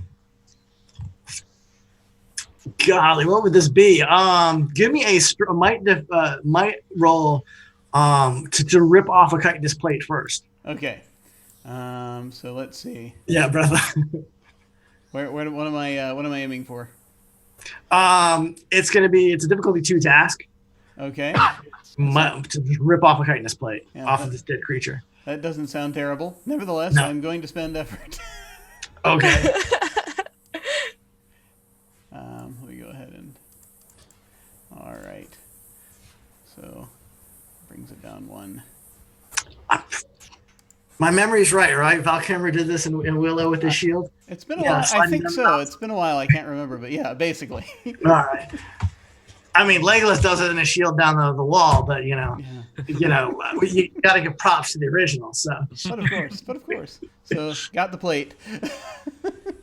all right, yeah. So you rip off the plate, you run to the edge, and you're gonna have to give me. This is going to be a speed, like a balance roll. Basically, you have any kind of balancing and I have but it's- acrobatics. roll. All right. So it's level 4, so level 3 with your acrobatics. Excellent. I'm also going to spend effort on this. All right. This is this speed? Yes. Excellent. Good. There we go. Mad Mardigan. Yeah, you're right. Yep. Okay. Okay, so that's down to. So that's down to what was it? It was So level 2 now with effort. excellent. Let's see what happens. Yay! All right. So you you saw the path Liana take. You grab that shield and you sort of just follow her down, sliding down the edge. The Crimson and Vanessa, though, you're still hanging from the wall, 40 feet up. As Crimson 20 feet up or 10 feet up now is Vanessa. What are y'all gonna do? So is anyone beneath me? They are below you now. All right. All 3 I'm of gonna them. just yell something like this. Hey, can you point up your swords? Point them up in the sky, right beneath me. So that if I fall, I impel myself.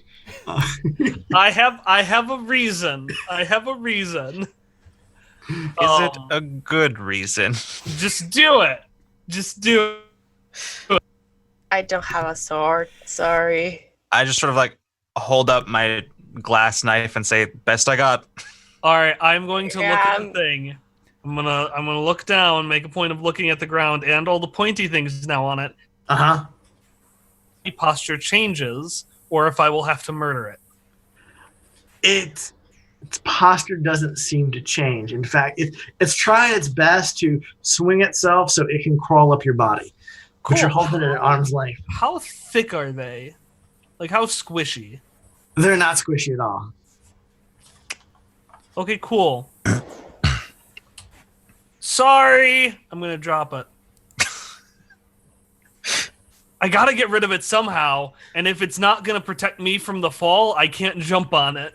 Oh, no. Yeah, if you jump on it, yeah, it'll protect you from the fall a little Okay. bit. I want to. In that case, I wanna let go and I wanna ride this boy down. You're going to try to fall on top of it? All right. Yeah, stab it if possible, but that might be a bit much. All right. So you are floating in midair with it as you sort of let go. It's trying to get on top of you. You're trying to get on top of it. You have advantage on that, though, because you are holding it off of a handle that's on its back. So I want you to give me a speed, basically a balancing or a speed roll. It's going to be level 3 because it's not level 6 because your handle gives it you 2 levels of on it. So go ahead and give me a level 3 speed roll so that you don't hit the ground first. Oh, thank goodness. All right. So you land on top of it. You've fallen that many feet. Yeah. So you take no damage. It screams in pain though as you land on it. And it is rather hurt now. Cool. You'd heard it already before. You'd slammed a handle in its back. So, Yeah, is that my whole turn? My whole action? It feels like. yeah, it feels like your whole action. Crimson, you're up top. Sledding down. Yeah. Okay, you got. Yeah, You just can't. rappelling down. So you're gonna try to fasten the rope back into the. Oh, side? that's right. That's right. I'm holding the rope, and everyone is on this rope, right? Nobody's on the rope. It's now slack. Oh, I'm just gonna like scamper down. All right, give me a climbing roll, level 3. Level 3. It's gonna be level 1 between my effort and my Okay. skill. So, find the right window because that is not the correct window. There we are. Yeah. Scamper.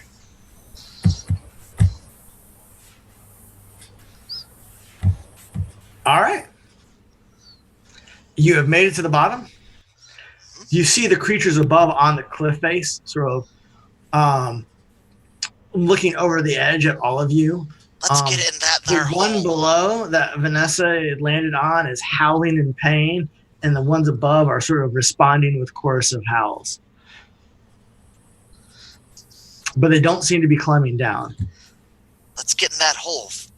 You don't have to tell me twice. Alright. All right, so you run into this ice cavern cave.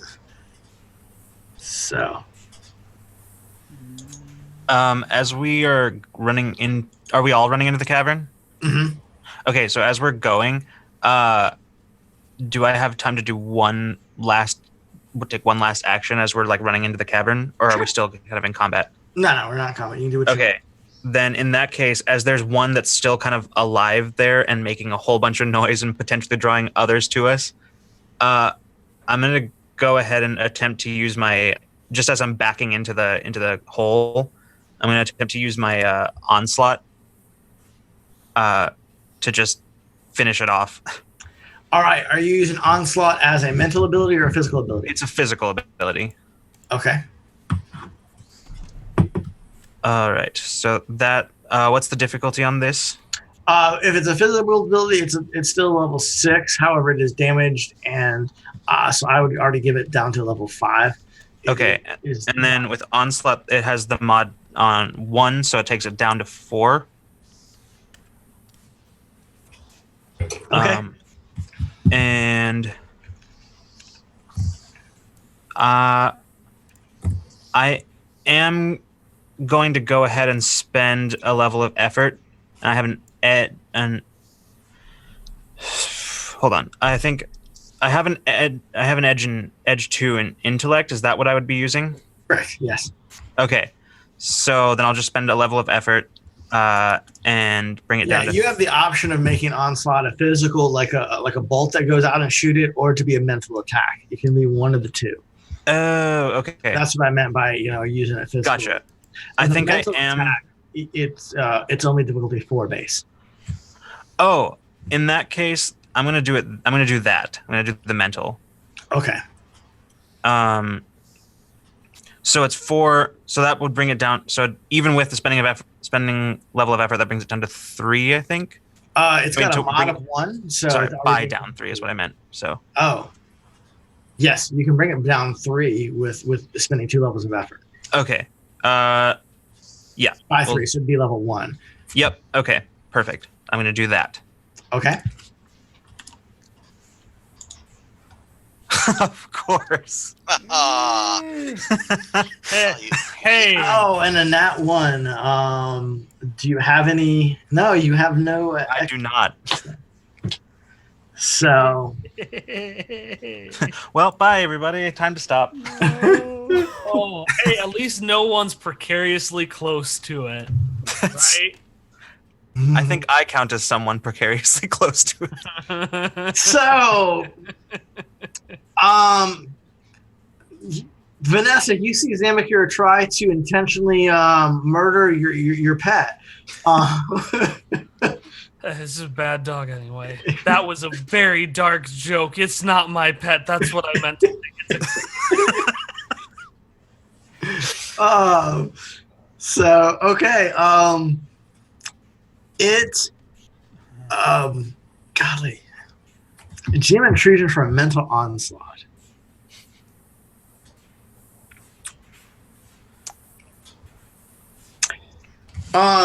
So Zamek here, like you send this mental sort of beam at this creature to try to sort of get it to feel pain or something like that. But in return, you see a vision of yourself coiled up in these 2 tentacles that are coming out of this strange rock type creature, and it's sort of trying to eat you. And that's the and you suffer 2 intellect damage.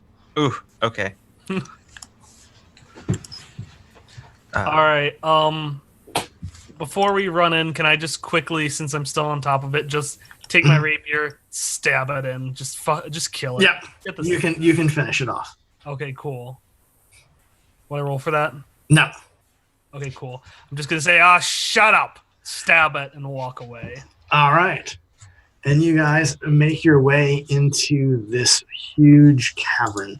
And it's this big opening, almost like the what you see in the Twitch backdrop that you've got overlay. Yeah. And that's sort of how the opening is. And as you sort of walk down this sort of snowy, rocky pass, it opens up into like this huge cavern. Might now be a good time to take a break. So that looks like that. Oh, cool. Awesome. So, and Jim, if you click on the image, it'll open up into a bigger image. So Cool. I will show that. So, and then from there we can take a break. Coolness. Excellent. There it is. And that's in all of its splendor.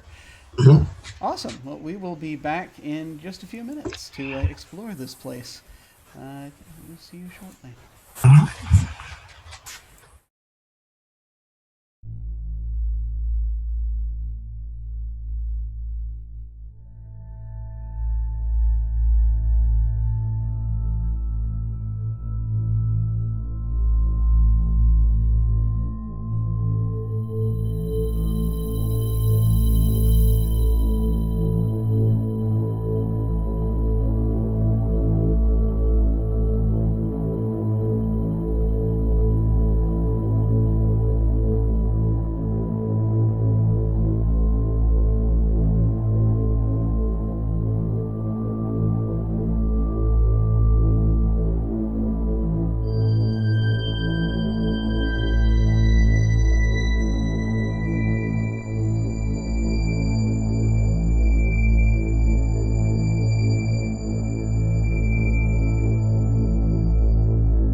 we have returned.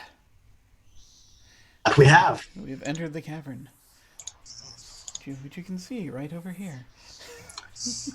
Ooh. All right. And as you guys made your way inside and traveled a bit, it was obvious that the creatures were not going to follow you. And you sort of seemed to come to this big open cavern that obviously other creatures have been in before by sort of the way sort of there's sort of steps or something sort of built into things. But you have come across a clearing or a level section that you see before you, and it's definitely a good place to looks like to rest. Big. I just turned to everybody and I just still holding my head from that moment before. I say, "Do you think we can stop for a minute? I think I need to rest." I think we could all do with that. I don't seem to be coming in.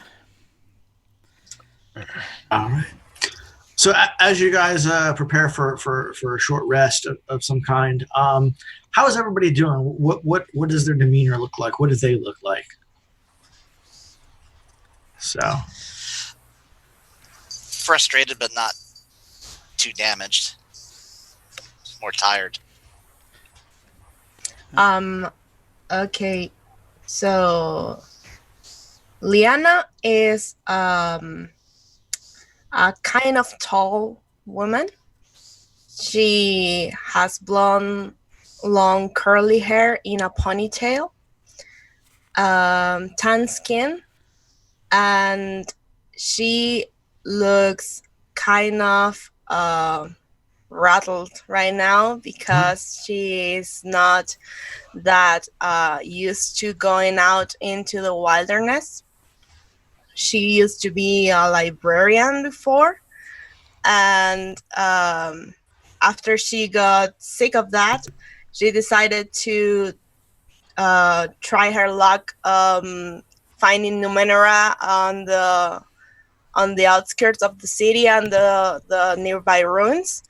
But she's still not very accustomed to this, so she's a little she's not very calm right now, so she needs this rest. gotcha. Vane is just she's one of those people in my mid-30s and loving life, and you can just feel the exhaustion when that gets said. Traveling merchant wears a ratty fake business suit made out of the furs that she sells. There are multiple layers, so you can just rip one off and hand it to someone for sale. Since I did check in my seat, I do have hides and furs, so that's how I carry it. Normally, I have a like a big backpack that's on the back. It's been transferred to the front as she is very exhaustedly going through and just healing. However long I'm able to heal, I'm just like she's doing some healing. She's taking some of the bigger, bulkier things that she's wearing, sticking them in this big backpack. Since I'm assuming it's slightly warmer, if not extremely. And then, she is also pulling out a little pamphlet, a little guide she got before you left, which gives her flex skill, which is detecting medicine. Because Garla, if I remember correctly, she's glowing orange, and people think it is because of the Ember Scion, correct? Correct. Now, The life essence of an Ember Scion, yes. Yeah, now here's the thing. Vane is a practical woman. She's a woman of science, and she understands that orange glowy means fire or hot. So she's just like, it's hot stuff, clearly. Garla is hot stuff. So she is decided that so she's decided that she is going to try to find an actual cure. She hopes the frost sign won't work, and she clearly is just bullshitting, but she's a little desperate, and so she wants to find anything that she can. And she's like, no, it's not Ember Sign. She's just hot. She's just very hot inside of herself. That's what orange means. That's what it says on the periodic table, I'm sure. Yeah. Gotcha. Crimson is a tall woman with vibrant red hair and like slate gray, almost black skin, traced with like red nanotech tattoos that glow when she's using her abilities. She is currently dressed in like a kind of like a hide armor made out of some kind of reptile scales trimmed with fur. She is here because her and her family live in the kind of outlands outside of Nuss, and her father and brother were just executed by Garla. Justifiably, they weren't very good people. But since suspicion immediately fell on her, she decided to come out here and try and prove her innocence by, saving the lawgiver's life. Right now, she just looks mostly just kind of frustrated and tired more than actually hurt. Now, the story that Crimson says, Pike, you definitely know this to be true. You live in the town of Nuss. You're kind of aware of what's going on around it. And you know that, yes, Garland just metered out justice on some of Crimson's family members. Now, the rest of you might not actually know that, or some of you might. Vanessa, probably not. You're just new into town yourself, so you don't really know the backstory of everybody else. But the rest of you might know that. And I don't know if Crimson's giving that away or telling people that in conversation, or. I figured it wasn't hidden news. I mean, the executed criminals are. Understood. Yeah, if there was one, prime suspect, Crimson might be it, of the poisoner in that regard. Yeah. So, because of that past, but. I will say that Pike is looking generally impassive, but then again, he usually does. He's very aloof. He's for those who know him, he's kind of borderline sociopath. Basically, he's been a troubleshooter for a very long time, where he's sort of helped with village defense and things of that nature. Just so and so for some reason, the fact that he's been helpful in sort of defending Nuss and keeping things safe is. Some people seem to look to him for guidance, and that he finds that just silly because he doesn't really care too much. He's just trying to make enough to finally make it out of there, not deal with it once, not have to deal with the place once and for all because it's cold and miserable and he's tired of it. But still, he realizes that it's probably he's probably better off with the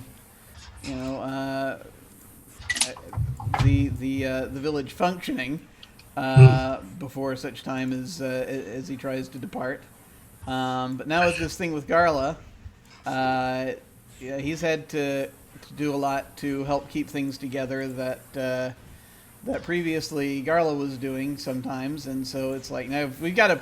Okay, we just went out because it's like, we've got to freaking find this cure, because if we don't, then that means more responsibility for me, and I don't want that.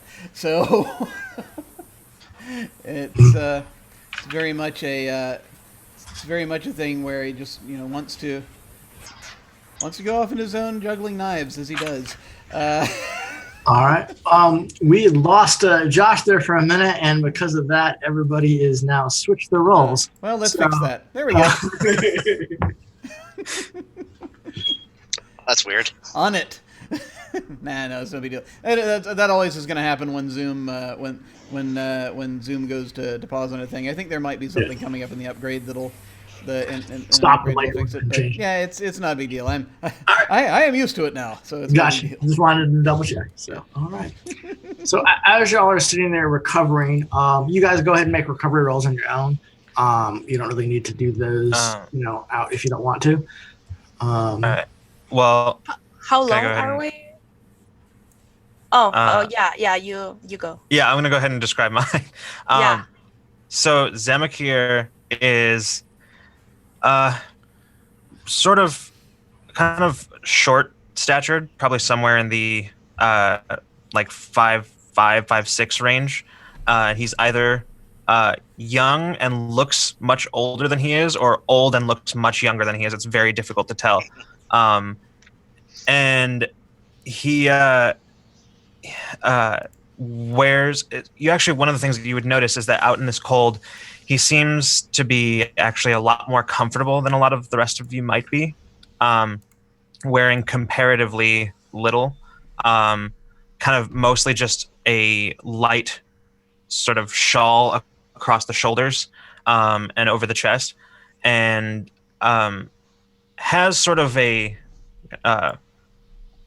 fur-lined coat that hangs loosely over that, and you can see these sort of there's sort of a brooch at the front that every once in a while sort of pulses, glows a little bit, particularly whenever he's manipulating frost and the like. You would also probably notice that occasionally he's also pretty impassive, but goes back and forth between that, and it's like he's trying to be very impassive, but isn't very good at doing it. But he keeps throwing suspicious glances around at the group every once in a while, just sort of not really sure about this whole thing. Has not really given a whole lot of info about himself. Hmm. Alright. So I'll just click on this thing to do my roll. I guess we have to use them up in order, right? Action, then 10 minutes, then hour, then 10 hours. That is correct. Okay. I will do that.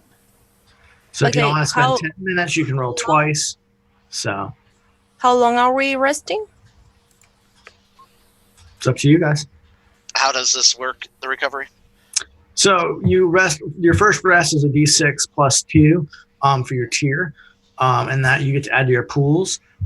Your first rest takes an action. The first recovery takes an action. The second recovery takes 10 minutes. So if you guys want to stay around for 10 minutes, you can roll twice. Do we split that result between the pools? You split that however you want between the pools. Okay, gotcha. I just want to double check something. That on my sheet, it looks like it was pre-filled with 1d6 plus 3. Should that be plus 2?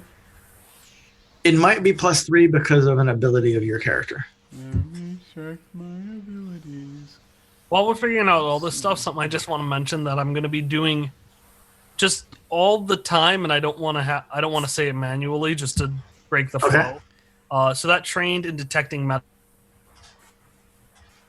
looking all the time, so I can either do like a couple of rolls now, or we can just be passive, but just assume that unless there is combat going on, Mhm. the first time we enter a room, I am immediately scanning to see if For medicine. helpful.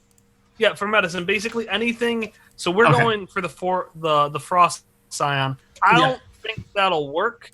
Okay. So I want to see if there's anything that I could use for my hot stuff theory. Mm. And I'm Gotcha. just Vanessa's she's constantly looking for it. Mhm. So I figured I just mentioned that's something that she's always doing, regardless of whether or not I intentionally say it. One Gotcha. thing I also wanted to make sure that I mentioned ahead of time so it doesn't seem as though I'm doing it suddenly, is the flex skill that I have chosen is concealment. Ah, I see.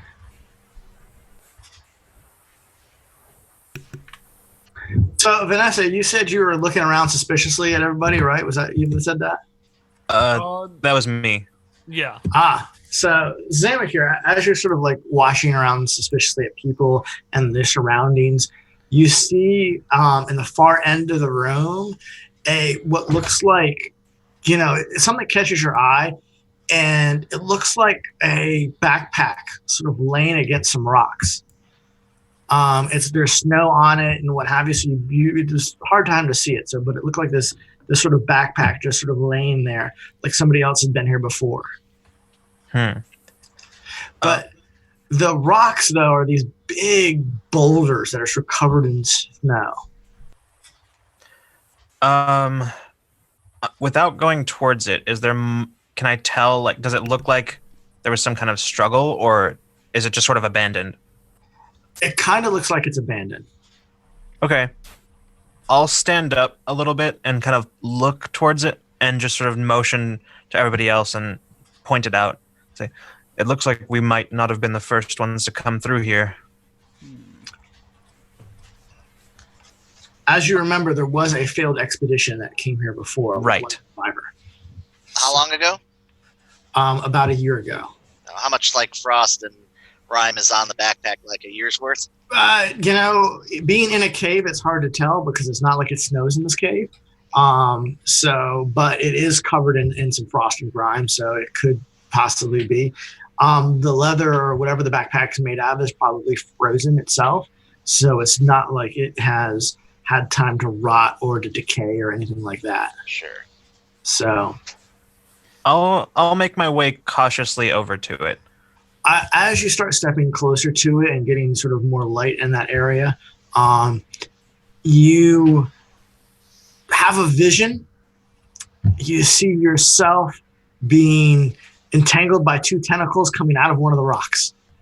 Like you just have a flashback of that one scene you saw earlier when you zapped that scion or the tachyon. All right, I immediately stop and put my hands out and just say, "Wait. Any rocks or anything like that nearby that I can just quickly pick up?" Yeah, sure. Okay.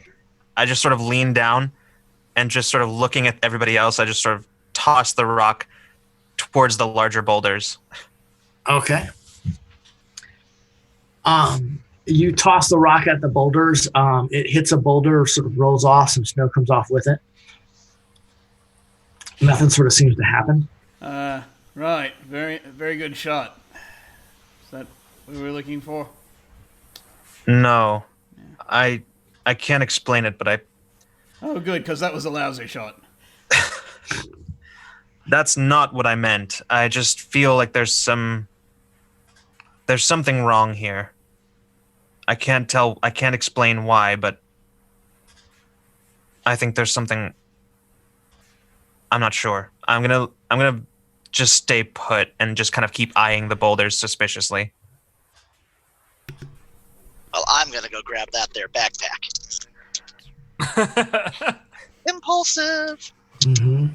All right, this is where the people start dying in the horror movie. Excellent. If you're going for it, I'll see that and I'll just sort of follow up right behind, staying kind of in close range. I am absolutely going up right there to grab that there backpack. All right. So, did you try to stop her, or? At this point, how illuminated is the place we're in now? So it's actually pretty illuminated. The ice sort of reflects light really well. And some areas that you can see that there's light coming off from the ceiling, like there might be like very thin ice up there. So the whole sort of area sort of glows like a light blue. It's not the brightest, but it's sort of like, a little bit less than candlelight. Okay. Still, I want to use my illuminating touch to make light come out of my whip. Mm-hmm. And I'm going to approach illuminating the way more brighter. Okay. So you start, with your lighted whip coming closer, but sort of Crimson is making her way to grab that backpack. Before she gets there, I'm just gonna real quick use my my force field ability, Mm-hmm. which I think moves with the person it's on. Okay. I'm gonna use that on Crimson just to. All right. I just shrug and say, just better safe than sorry. Y'all's paranoid. I'm sure it's just fine. You turn around and, as you're close and say y'all are paranoid, when all of a sudden one of the top of one of the boulders sort of rolls back, like it's being peeled, like it's almost opening up. And three massive sort of tendrils come rolling out and trying to grab you. Oh my god, who could have seen such a thing?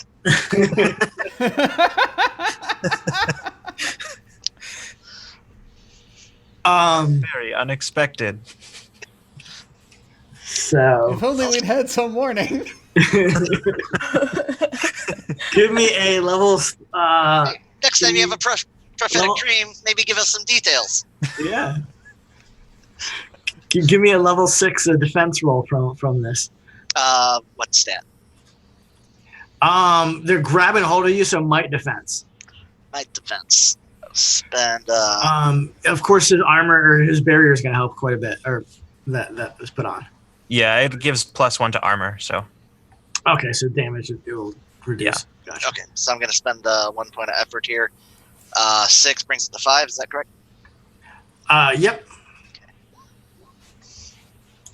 Oh my goodness, it worked. So yeah, the it's sort of wrapped around you, but like it can't actually get a full grip of you because of this force field that's around you. So it's sort of like, the tendrils are sort of whipping around, trying to find a way around your body to grab you, and it's not working. You're just at range. So it might be that, if you got closer, they would have had a better chance. Are you just going to back away? Or I'm just scrabbling backwards, yeah, you have not grabbed the backpack because it's at its base. But clearly. all right, so you just scramble away, and it lashes around a little bit more, and sort of like the top of it rolls back up as the tendrils go sucked in. Hmm. So now there's this rock that doesn't have any ice on it. How far away is it? It is pretty much short range to you. I'm going to fashion a lasso out of this here 50-foot rope and try and grab that backpack. That backpack? Yeah. Okay. I would say that is a level 3 task. Are you trained in rope? I am not. Okay. Speed? Yep. All right, level 3. I'm happy with that. Let's go with that. Yippee-ki-yay. No. All right, so you fling the rope at it, and you're just not good at lassoing. Your training in that regard is not very good. Yeah. So I'm thoroughly your sick. well short. I'm thoroughly sick of this backpack now. I say putting my hands on my hips and stashing my rope back. Because I was sitting right there kind of watching what Mhm. happened. Does it look like it was just the Crimson's proximity to the boulder thing Mhm. that caused this to happen, or was there something specific that happened while? It kind of seems like it's probably just proximity, just based on sort of how it attacked. These look like they're definitely stationary creatures of some sort. So Okay. Well, okay. I just sort of turned to everybody and say, is this something that we really want? Because I think I can get it, but Hang on just a second. Let me take a shot. I You mean- can just see Vane in the background. She's just sitting on her backpack, arms crossed. She's just been watching you, and she just shrugs. I figure there might be something in it, just as far as because you see a thing, you rate it. So I'm going to tie one of my knives to the end of a rope. Mhm. And in fact, does the backpack have like straps or anything like that on it? It does. It's a backpack. So I'm going to do something not dissimilar to what Crimson just did. But I have skill in thrown weapons, so I'm hoping that will help. Okay, that will. So that's level 3. So now it's level 2. Awesome. Let us attempt to grab hold of the bag. Here we go. 16. 16. All right. Success. So you have wrapped this knifed rope around the bag, and you start pulling it back. And the boulder doesn't open up or try to grab it or anything like that. It sort of just lets it go. Doesn't do anything. Cool, cool. You get the impression that, it's more of a life form detection or something like that. It just doesn't, movement's not going to bother it that much. So, Mhm. Cool. but all right. So you grab this backpack. Yeah, just take a look inside, see what's in there. You see there is a couple of like blankets and cloth, rotted food, or frozen fruit of some kind. It looks like that sort of grows in the area that they sort of harvest in Nuss, this underground sort of fruit. that they cultivate there.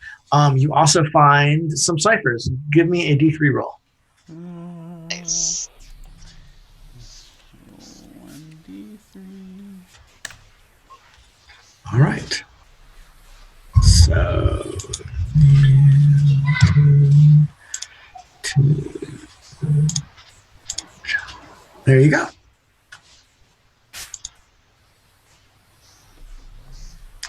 There are your ciphers, and I don't know what they are because apparently when I deal, Oh, hey. Wait, what? What are we looking at? all right, I'll steal them back and we'll just do Oh, use okay. them. Oh, I see. I have to look at my hand there. Okay. I'm going to hand one of these off because I already have one cipher and my limit is 2. Okay, So I'm I not gonna- think Crimson used all of hers. I did use all of mine. Yep. Crimson and I used all of ours, but should probably go the Crimson because again, I've just been sitting there. Yeah. Let's say no.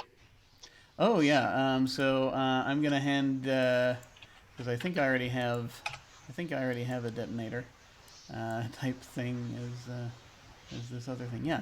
I'm gonna hand the detonation web thingy off to Crimson, and I'll take the camouflage screen. Nice. All right, you should be able to, Oh, I should be able to drag it over.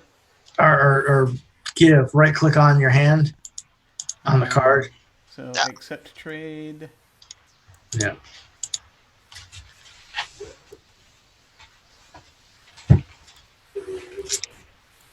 Oh, so we gotta scroll down. There's the accept trade. All right. Yeah. Thank you. All right, there you go. Awesome. Ooh, it's a web slinger, web shooter, wristband projector, shoots webs. I just look over at Pike and I'm just like, I'm really glad that worked because I was not looking forward to running in there. Yeah, shrugs. It's like, yeah, well, if it hadn't worked, we probably just would have left it behind because he's going to run after a backpack. I'm going to also take out one of the blankets and some of the cloth, and fashion something that will probably look more like a cape, but will perhaps help to replace the cloak that I lost. Murder Yeah. cloak. You take the blankets and make yourself a okay. That works. They're a replacement cloak, just like. That actually looks good, I say to Pike. I shrug. It's all right. The frost helps it blend in.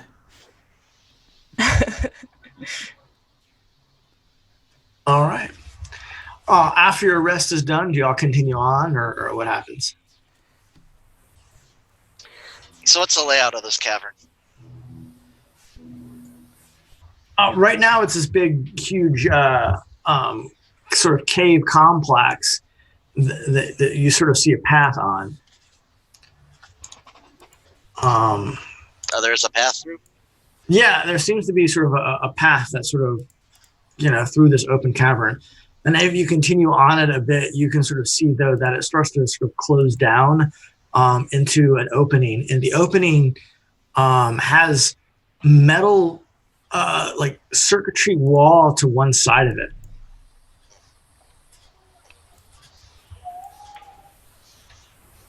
But and the opening is about the size of probably like a double doors. All right, I'll be right back. I have a timer going off in the background. The metal circuitry walls is probably something someone more nano inclined might be. I work with living things, and then I'm gonna remember the dog cricket. I work, but not with that.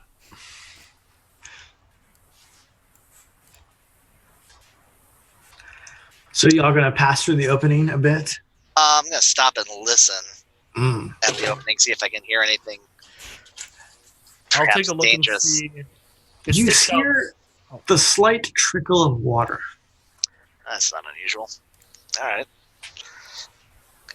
If everyone's ready to push through, then yeah, I guess we'll push through. Yeah, maybe it'll stick out to me. I'll take a look and see if there's anything medicinal about it, but I highly doubt that. Probably not. I mean, it is glacial water, though. It's probably really cold. You know, that might be enough to cool something hot. I don't know. I'm gonna think about it. Mhm. I'm gonna think about putting something with a very severe temperature Mhm. in Garla's body. My eyes are gonna just glaze over for a second, and then I'm going to move on. And as you see, are you going to continue through the circuitry wall area? Yeah. So the wall gives way and into basically ice, and there is ice all above you, but below you is this rocky area that has water sort of running through it a little bit, and the ceiling is sort of claustrophobic, but it's nice and blue and serene, but it's started to sort of, this cave is sort of running in a bit. It's getting, the taller among you might have to duck below the ice ceiling.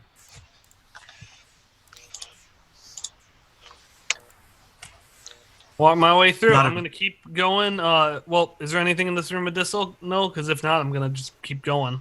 Yeah. Well, you're definitely sort of like trying to not get your feet wet in the water below.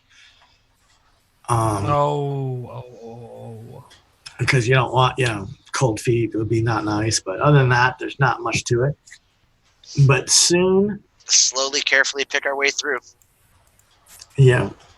The rock tunnel gives way to a large, tall cavern, about 20 meters to your right. The wall slopes gently inward into a high ceiling above.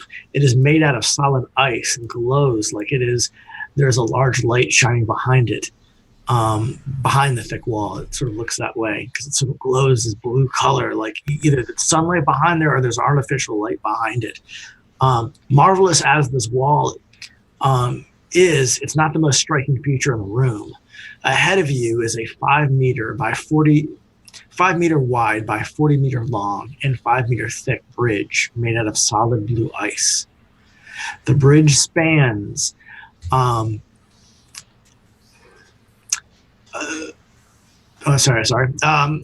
right side of the cavern is a pure mountain with jagged rocks and snow covered areas and small bits of vegetation sort of creeping through.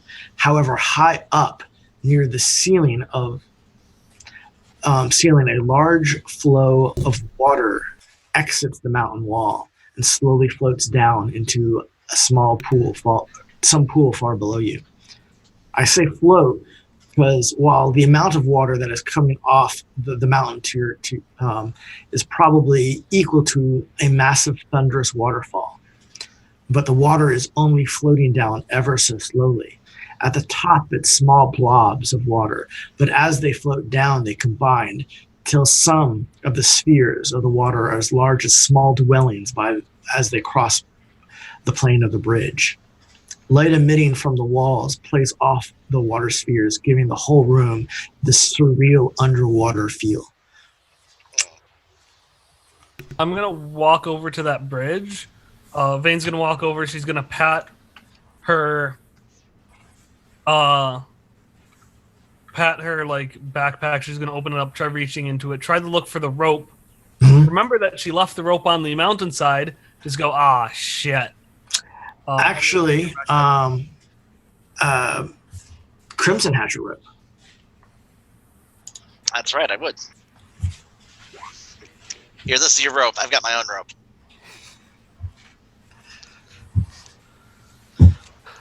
You can never have too much rope. That's what my father said. Until they hung him. Irony was not lost. Anyway, here's your rope. Yeah, cool. Guess I have no reason not to use it over the bridge now. Anyone else got ideas? I mean, How long did you say the bridge was? So the bridge is 40 meters long. It's 5 meters wide and 5 meters thick, as in you can sort of see from your projected sort of underneath it a bit. And these huge, like spherical blobs of just balls of water just sort of slowly, like, some are going to the left of the bridge, some are going to the right of the bridge, some are hitting the bridge and splitting in two. Oh, They're okay. just sort of slowly just falling down from above. And if you look up above, you sort of see that they're like at the highest point, they're like these little tiny, like almost marble sizes, but they keep combining as they come down into bigger and bigger things. Okay. Because there's so many of them up top, but as they come down to the bridge, it's probably like one every 3 to 5 seconds, sort of rolling by. But it should be pretty easy to dodge because they're slow and big. And Oh yeah. okay. So Uh, I they- think so. What are they falling into below? You look down and it's just darkness below. I mean, Oh, if anybody that's has not like, good. yeah, I mean, and they make this kind of this little burble sound as they combine. So is it like long range across the bridge? Then is that what would you say, or is it Yeah. beyond? Okay, It's a 40 meter long. I mean, so Right. I'm not quite sure what So- the range increments are, but yeah. I feel like it was some. I think it's within like the long range category. So I just turn and I say I could get across myself, and I could try again to take someone with me, but we saw how that turned out last time. Right. What are you trying to get across? Oh, sorry. Maybe I'm misinterpreting what's happening here. I mean, The- it's a bridge. You can walk across it. Right. I'm just trying to Okay. see if we can do it minimal risk. Oh, okay. I got you. All right. Yeah. It is only 5 meters wide, so Maybe just Does one it person have at any a time. railing? I'm sorry. it does not. It looks almost like it's natural. Maybe just one Okay. person at a time might be the best. It's completely made out of ice. Mm-hmm. How, So nothing to hold on to. Nope. Okay. Smooth edges. I mean, 5 meters is still pretty wide. Yep. All right. Well, I'm gonna walk across. Yeah, I'm gonna just follow right behind. No, one at a time. What did I just say? What did I? No. Sorry, I'm like follow right behind up to the edge and wait. Oh, for okay. Yeah, no. Sorry.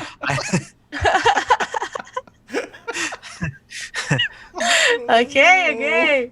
Calm down. You guys have never traversed the dangerous bridge across unknown territory before. Yeah.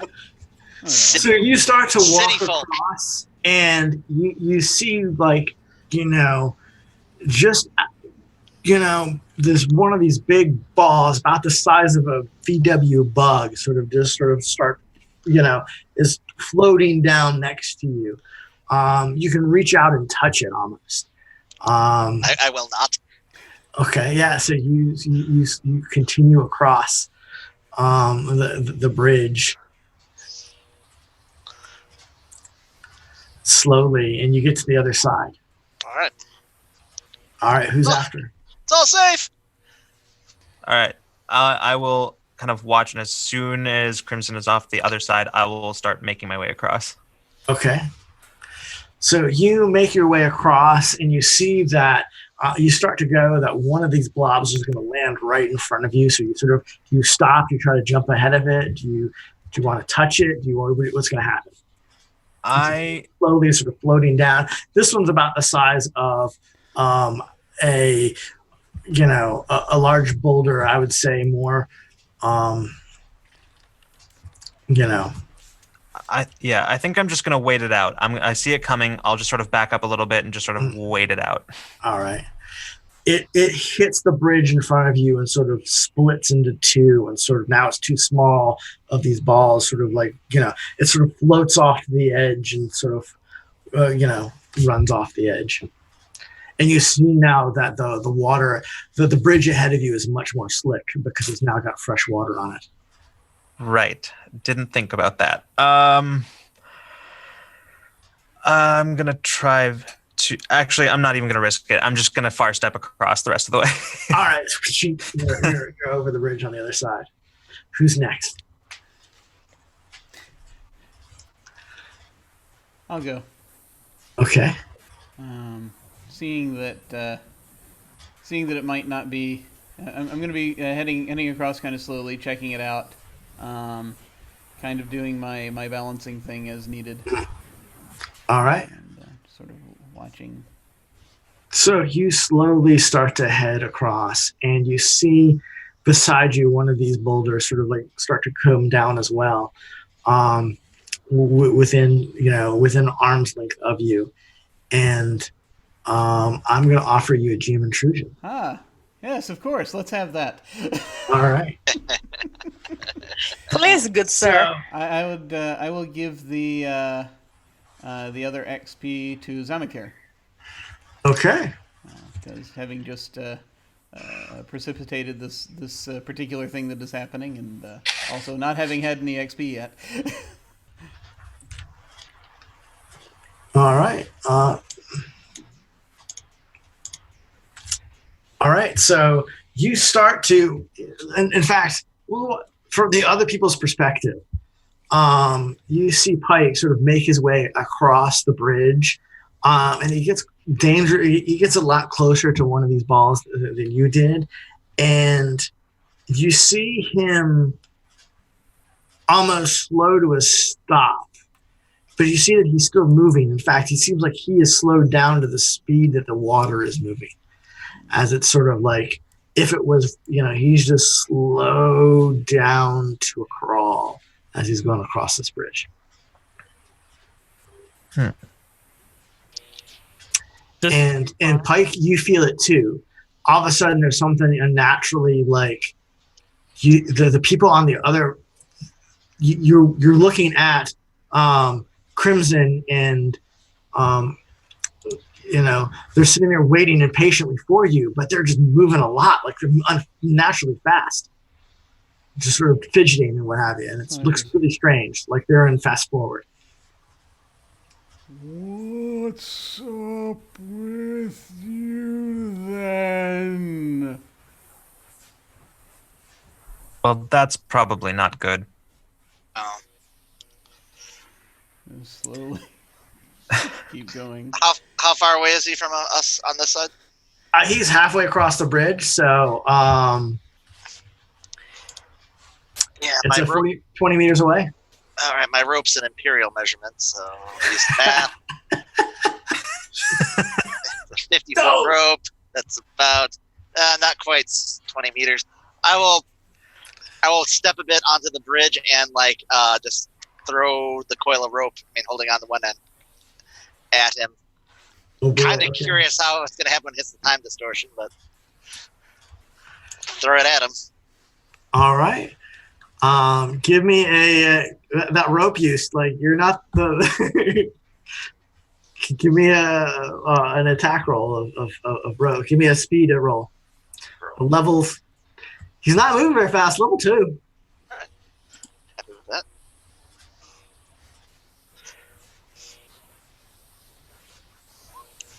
Yeah. All right. So you fling this lasso over to him, and it definitely looks like it's going to hit him. But the end of the rope sort of slows down as it sort of goes over his, as it reaches basically his head level. And so now it's sort of like slowly sort of dropping on him. Now, your end of the rope is just fine, but all of a sudden that end of the rope is just moving a lot slower than it should. I'm curious what it is on his end of the time dilation. Yeah, you see this rope, but naturally fast, come shooting out at you, Pike. Liana, you're behind. You're the only one left on the other side. Or actually, no. Liana and Vane, right? Yep, I'm on the other side too. I've been so what are y'all doing as you see all this stuff going on? I'm just watching. I'm tying a rope to myself, and I'm tying one on the handle of the bridge so I can make it across without it breaking, and I'm kind of just focused on that. You stuck the handle on the bridge? Well, like the side of the bridge, how they have the handrails. There's no handrails. There's no handrails. Oh. Yeah, it's deadly. It's like a natural ice bridge. It's not actually man-made.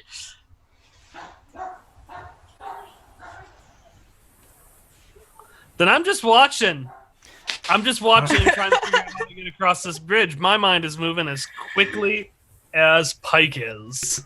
All right. And so he's watching this bridge. And Liana, as you're sort of standing there, sort of watching as well, you see movement from under the bridge. Oh no. I say, I see this movement and I don't hesitate. I say, "Watch out! There's something on the behind. I don't know." And you see What? these figures, like 4 or 5, like insectoid, Oh no! gargantuan looking creatures, like crawling, under the bridge. They're just crawling up the underside of it, heading towards Pike. They are moving at normal speed. And they look like, oh yeah, they're moving at normal speed. They look like that. Ah. Cool. And they're just chittering as they start, like, crawling under him.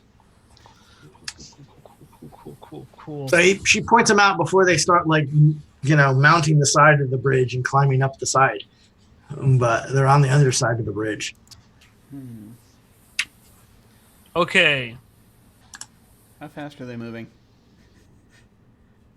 Normal, speed. But I think they haven't gotten inside whatever my bubble is yet. Okay. No. I am going to sigh. And then I'm going to run across about 10 feet across the bridge. I want to take one of my spikes, stab it into the ground, wrap my rope around it, run over to Pike, and not stick in my whole body, but just stick of my leg so that he can grab it while I'm holding onto the rope on the other side. All right. So you stick your rope into the ground. You run out to grab Pike. You're going to do what? Like stick your leg into... I'm going to stick in my leg, and I'm going to go... You can't... There's no bubble or anything around Pike, so you don't know what you're... it's just he's moving really slowly. There's a bubble off to the right that's sort of slowly falling, but it's not actually... Like, he's not in one. Oh, he's not in one? He's just moving slowly? Yeah, he's just moving really slowly. Sorry, when I said my bubble and I realized I was using the same word as the things that we have floating nearby when I time bubble. Sorry. In that case, I'm gonna run about. And so what happened with the other rope? I think I've got it on me. Yeah, it's like it's basically around his neck now as it's slowly falling around his torso. Yeah, as soon as he grabs it, I'm going to cut all that. I'm just going to yell, grab the frickin' rope! If we've already got a rope out there. Yeah, as soon as he grabs it, I'm going to yank him towards us. Okay. So you're just yelling at Liana. What were you doing when you saw it? Are you just yelling at them that it's there? Yeah, and seeing Vane go to the bridge, I think I'm going to try to make my way across and get near the creatures. Okay. So, all right. Before I do that, I quickly take out a little pyramid of glass that is in my in a pouch on my waist. Mm-hmm. I kiss it, and then I put it back, and I say, "Here we go." All right. So you just start running across the bridge. Yeah. Sort of, Pike, you grab the end of this rope that's now like around your shoulders. He's lassoed you fully in your back, and you grab the end of the rope, and he starts to yank as these creatures, these aphid-looking, start surrounding the top of the bridge, and they're definitely honed in on you. Okay.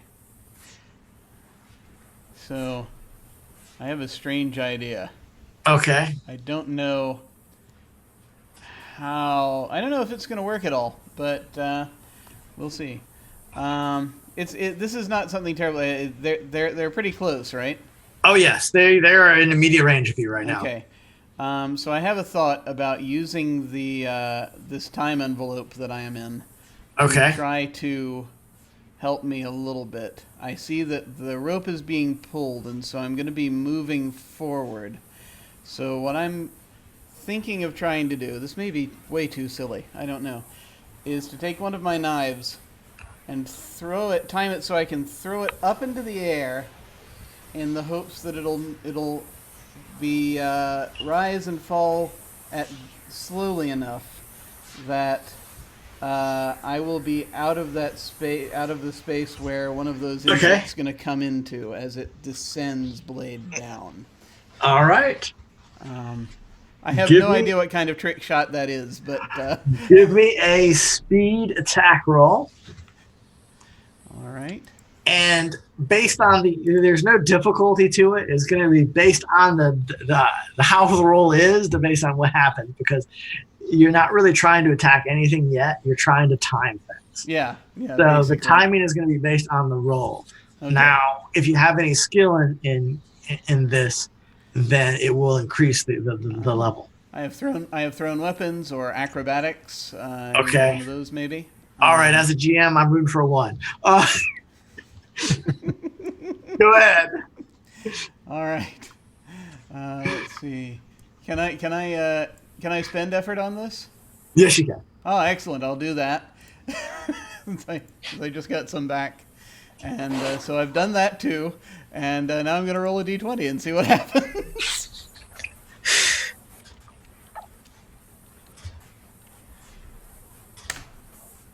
Okay. All right. So you got a 12. All right.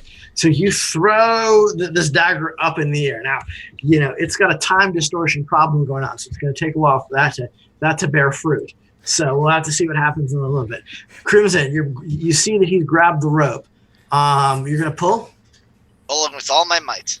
All right. Give me a might check. Now, you are pulling against a time distortion phenomenon. So Sure. It's going to be difficulty 5. Strain mightily against the laws of physics. Take that, physics. I'm gonna spend 2 levels of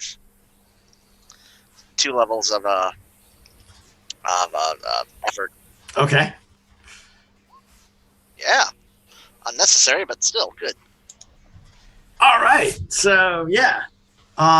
So you pull mightily, and as these creatures sort of come around and start to try to attack at him, you pulled him, and he is broken out of whatever time distortion is and starts sliding forward across the ice. The problem is that the other creatures sort of round the top of the bridge, and Vanessa, Zemekir, and Liana, you are on the opposite side. So now these 5 creatures are between you and the rest of the party. Oh, wait, no. It's Vanessa and Liana. Sorry. Yeah. Zemekir has gone across. Mm-hmm.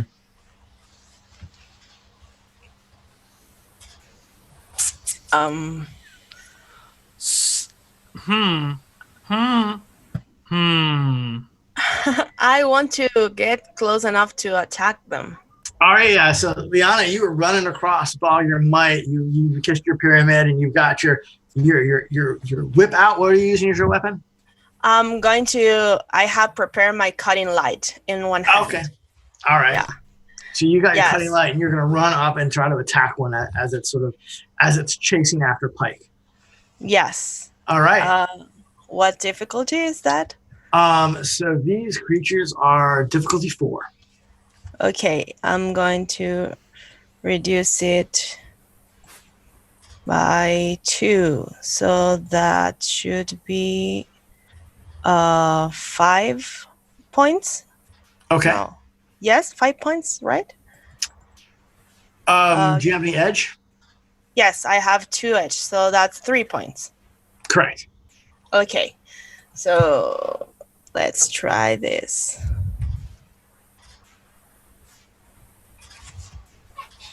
Ooh. Oh, yes. Oh, yes. Wow, another nat 20. All right.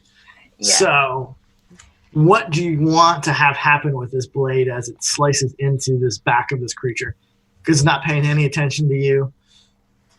I wanted to push it, maybe, or can I do it? Do it like fall down the edge? Yeah, so you Or sliced it with your light lance, and it jumps out of the way like after it gets hit. Its tail though catches into one of the bubbles that is going by, and surface tension alone envelops the entire thing as it starts to fall down with the bubble. okay, cool.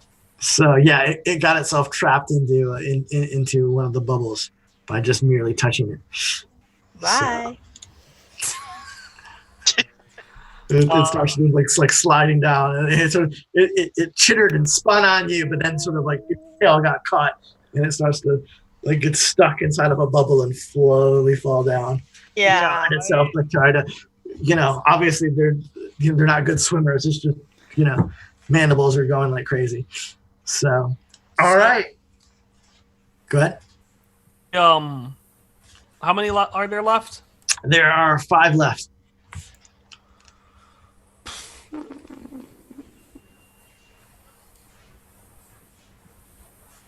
Okay, I don't have any better ideas in the moment, and I've had much more time to think than Bane would have. She's going to go golfing. I am going to see that idea. I'm going to like it, and I'm going to run up with the... I'll run up right next to Liana, and I am going to take my rapier, and I'm going to golf club swing one of these into the closest piece of Bubble. water I can. What water? Floating water. Okay. Yeah, floating water. All right. I'm not going to put an effort into this, but it is one step easier, so it is 3. And to do it, I hit it real good. All right. Yeah, you slash one of these things with you hit one of these things with a rapier. It skitters out. How much damage do you do? Oh, that does 2. The rapier does 2 damage unless I can... No, thrust. I didn't do a thrust. I did a hit, so thrust wouldn't work. All right. So, I will offer you a GM intrusion. Hit me. And give the other point to my pal on the bridge, because she and I are going to need it. Thank you. All right. So you hit this thing, and it slides backwards into water. But as it does, it uses its tail to whip out and grab your leg. And it pulls you into the bubble with it. Liana. Okay, what happens when I'm in the bubble? Besides my dialogue starting to go all...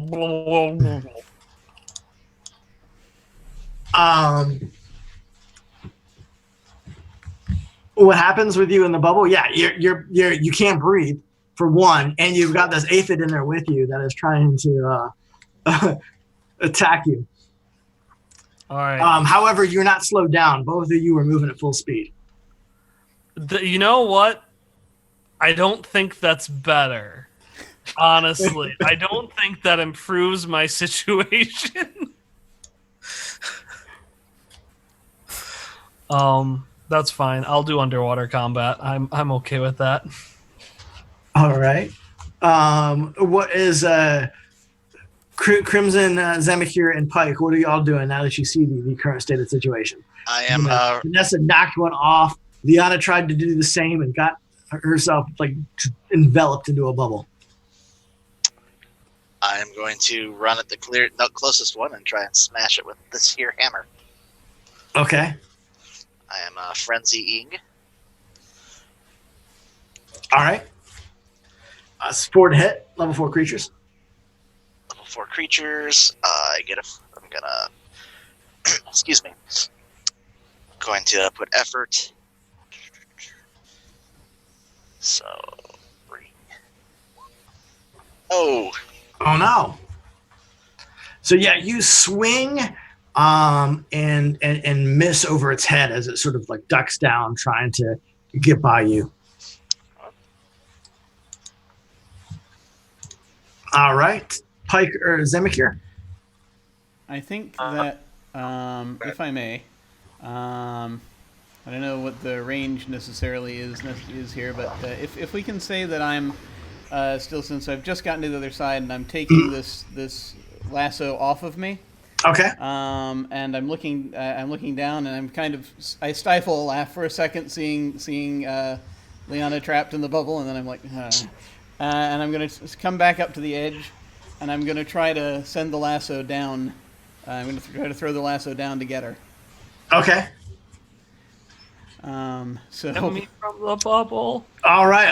That's gonna be level 3. But you are trained in it, correct? yeah, it's green thrown weapons. So yeah. Yeah. Just to make sure we're clear, by bubble you meant vein in the bubble, correct? Yeah. Sorry, Vane. Yes, I'm sorry.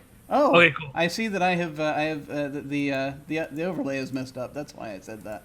Nah. Yeah. Okay. I was just typing I that. was having the same problem. Yeah, yeah. You've discovered my secret that I remember characters' names by looking at the overlay. That's what I'm doing too. That's why I put them on there, so that I will remember. There, all fixed. So, yeah, sorry, Vane. I see veins in the bubble.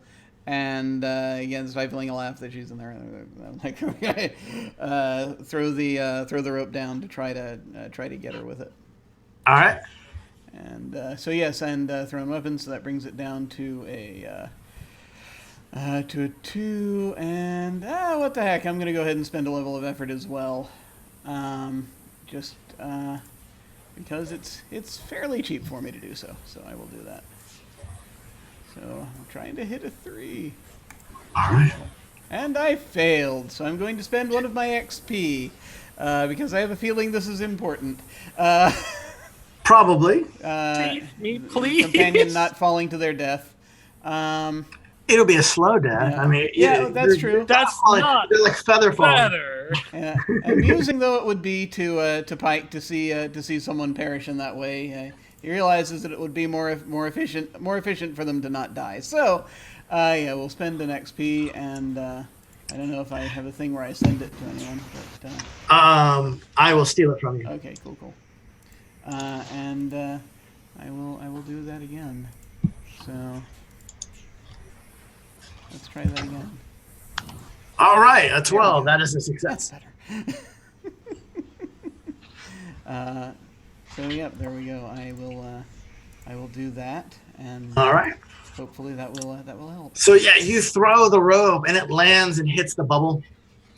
So it's on the outside of the bubble. It's still gonna create. Vanessa's still gonna have to grab for it. Yeah. So and fight off the aphid to be able to grab it. So. Should I grab for it now or wait till it hits my turn? Let's wait for it hits your turn. Okay. Is that everybody that's gone? Right? I still gotta go. Yeah. So, yeah. I'm going to. So when an ability says that it's at will, that means it's not an action. Yes. Okay. Cool. It's an action. So I'm gonna go. It's what? Go ahead. I'm just gonna once again ice armor myself. Mhm. And then sort of at a glance, can I tell if that bridge is under the weight of basically everybody on it? Does that look like it's in bad shape? No, not at all. It's okay. Then I'm solid ice. It's not going anywhere. It's 5 foot thick. perfect. Or Then 5 I'm gonna get out there. Can I get within short range of the closest one? Oh yes, easy. Perfect. In fact, I'm you gonna do already that. are in short range of the closest one. Oh, then Attack it. oh, okay. Well then, I'm going to once again attempt the onslaught. This Okay. time I am going to do it physical. Okay. So let me hold it real quick. So that what's the roll? What roll am I making here? Level 4. Okay. Intellect. Yes. Okay. So I have. Does edge give edge to an intellect give me? So edge to an intellect means that onslaught ability is too cheaper, or any effort you spend is too less. Okay, gotcha. So so it's 4, you said, right? At level 4, yes. Okay, so the onslaught will bring it down 1, Okay.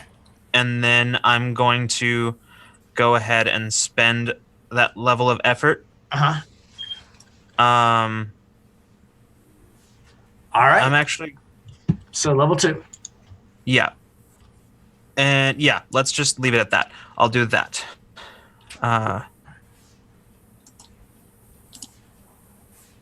Whack. All right. So what does your onslaught look like? So basically, it's like the kind of icy sheen that has encased me. Mhm. It's thicker in places, and then I just sort of send it off. Gotcha. You just send a bolt of ice at the creature. Yep. Yeah, it catches it in its carapace. You hear it crack a little bit, and it sort of skitters away in pain. Right. That's 4 damage, by the way. All right, thank you. All right. The one attacking Crimson, it just got hit with this bolt of ice. It skitters away a little bit, and another, so it doesn't resume the attack, but one does attack Liana. Liana, can you give me a speed or might defense roll, however you want to try to stop it? Okay, so I am trained in my defense, so Okay. that brings it down by 1. So you're going to try to hold your ground rather than get out of the way. Okay. Yeah. All right. Yeah. So what's the difficulty? It is difficulty 4. Okay, so now it's 3. Correct. Yeah, let's try it. Oh. That's it. That's good. Yeah, that's exactly. Exactly what you needed. You got a 9. Yeah. So yeah, it is trying to come at you. It's crushing sort of mandibles, sort of raking at you. You're able to grab a hold of them and sort of hold them at bay so they can't get to your body or neck to sort of to punch into you. So yeah, like it's bearing down on you, and you're able to sort of fight it off so it can't get a good spike into you. All right. So we're back at the top of the order for everybody else. Why don't we start with Vanessa? Why don't you try to grab that rope?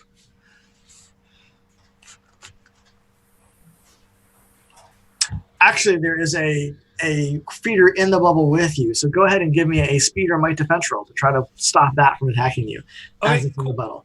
Granted, it is at a disadvantage because it is in the water as well, so I would say it is only level 3 to stop it. Okay, yeah, I'm so sorry for spacing there for a second. I will kick it real hard with my foot. And I'm going to use 1 level of speed. All right, this is a defense roll, just to make, so okay. Yeah. All right. I'm going to use 1 level of speed effort. So, all right, so level 2. I know you said it's defense, but can I kick it real good out of the bubble with that? Yeah, 20? of course, with a nat 20 of major effect, yes. I'm gonna kick of the Damn. bubble, and as soon as it reaches outside of the bubble, that slowness of the fall that you are experiencing, completely stops outside of the water bubble, and it just plummets to its death below. All right, I'm gonna. So go ahead and outta grab here. the rope if you can. Okay, do I roll for grabbing the rope? Yeah, you got to swim back to the rope. So yeah, before it's sort of pulled out of this this bubble because it's got a length issue. Okay. Yeah, you're like swimming to trying to get to it so you can get to air. So I'm just gonna roll d20. all right, Hey, I got a 3. 3. Okay. Yeah, it's you're having a hard time swimming upstream as this water is falling, and you're trying to swim up to this rope. You have so much XP, you could spend one and re-roll that. In my defense, I did use 2 XP. It says I have 4. I have used 2. Okay. Oh, I'm so sorry. I do. I could re-roll it. Let me steal that card and that. Do it. You have to confirm the stealing, I think. So, Yeah, I did. And I will, against my wants, but for the good of everyone, I will do it. I will roll again. Okay. All right, 9 is enough. So, yeah, she grabbed the rope, and you just barely sort of reach out of the bubble and sort of grab the rope as it's falling away, and the whole water bubble just sort of slooshes down you, as you're just hanging there, from Crimson, or who threw the rope? I did. So from Pike's holding on to the other end, or yeah. So yeah, Pike, give me a strength roll. Okay, this will be To interesting. pull him up, or to slide off the bridge yourself. That sounds like that might be problematic if that were to happen. Because all of a sudden, this rope is slack, and now all of a sudden it's fully got weight on it. Should have tied it off. All right, let's see. Do I have anything useful here? No. Just might defense. I don't know if that applies here or not. Let's see. You need a... Is there a number I'm going for? It's level 3. Level 3. Okay. I'll But do any it kind of strength or fitness or rope use or what have you would give you a benefit. climbing, acrobatics. Climbing would help. Climbing would help. Okay. Oh yeah. Let's use that then. You're used to leveraging your weight for other things, All right, here we go. Yay! All right. I needed it too. That's good. Yeah. Whew. All right. Yeah. All of a sudden the weight sort of drags you, lurches you forward, but you're able to sort of just barely stop yourself from falling and sort of brace yourself on the edge of the bridge. So you're now sort of hanging there, pulling Vanessa up as fast as possible. So, and as you do, as you're pulling over, you look over, you see your knife land into one of the carnal feeders that you threw earlier. Yay! It sort of screams in rage and sort of backs off. Now it's sort of trying to figure out what target to go after. So, what's everybody else up to? What's the current situation? The creatures seem to be falling back. They seem unorganized and they don't have a specific target. It seems like as soon as somebody's not slowing down, they're not interested. How many creatures are there left? There are 4 left. 4 left. Yeah. And they're not engaged with anyone. Liana's engaged with one. One just got a dagger to it. And Crimson's engaged with another. I'm still engaged with one? Okay, I thought he ran off or something. Okay. It backed away and didn't attack for one round. I will press the attack against it. Okay. Level 4. All right. And this my because I'm frenzy and efforting. Damn it! You swing your maul and it seems to you seem to hit it, but it's not there. It quickly phases out of existence as your maul goes through it, and then it pops back. It's not fair, I say in its face. And it hisses at you and strikes. But who's going to go next first? I have a question. Okay. About the bridge. How thick it is? It's 5 meters thick. 5 meters. Okay. Right. I guess I'm going to attack the one I'm already attacking again. Okay. Level 4 to hit. Level 4. Okay, I'm going to reduce it by 2 again. So that's 3. And oh no! Okay, I'm going to reroll that. Okay. Yeah. Okay. Yeah, that's good enough. All right, yeah, you hit it. All right, describe what happened when you killed this thing. Okay, so as I am already fighting with this thing, I have my blade out. So I hit it one time, and then after everything around me happened, I take a quick look around and say, "Die already!" And I take another hit at it, and I guess it falls to the ground. Then, yeah. Yeah, so And like can you I? hit it. Yeah, go ahead. Yeah, and there are more creatures further ahead, right? Correct. Okay, so can as a movement, can I like jump this creature or like pass above it and to get closer to the other creatures Gotcha. already? Yeah, like, oh yeah. Uh-huh. Okay, You vault the creature you killed and start running towards the other ones. yeah. All right. They sort of start to like, you know, as the other one sort of makes this curdling noise as it dies. The two creatures ahead of you, the one that Crimson's fighting, and they sort of turn back, sort of see you running and this creature dead, and they just scatter across, you know, off the edge of the bridge and just start running down below. Okay, yeah, we did it. So you've made it to the other side of the bridge and back into the cavern. Yeah, and I say, you better run. You're just gonna hear a very faint echoey woo in a response to that as I'm climbing up the side of the mountain on the rope. Pike starts like pulling you up, and you get Vanessa to the top of the bridge. So You're right. he's soaking wet Oh, and cold.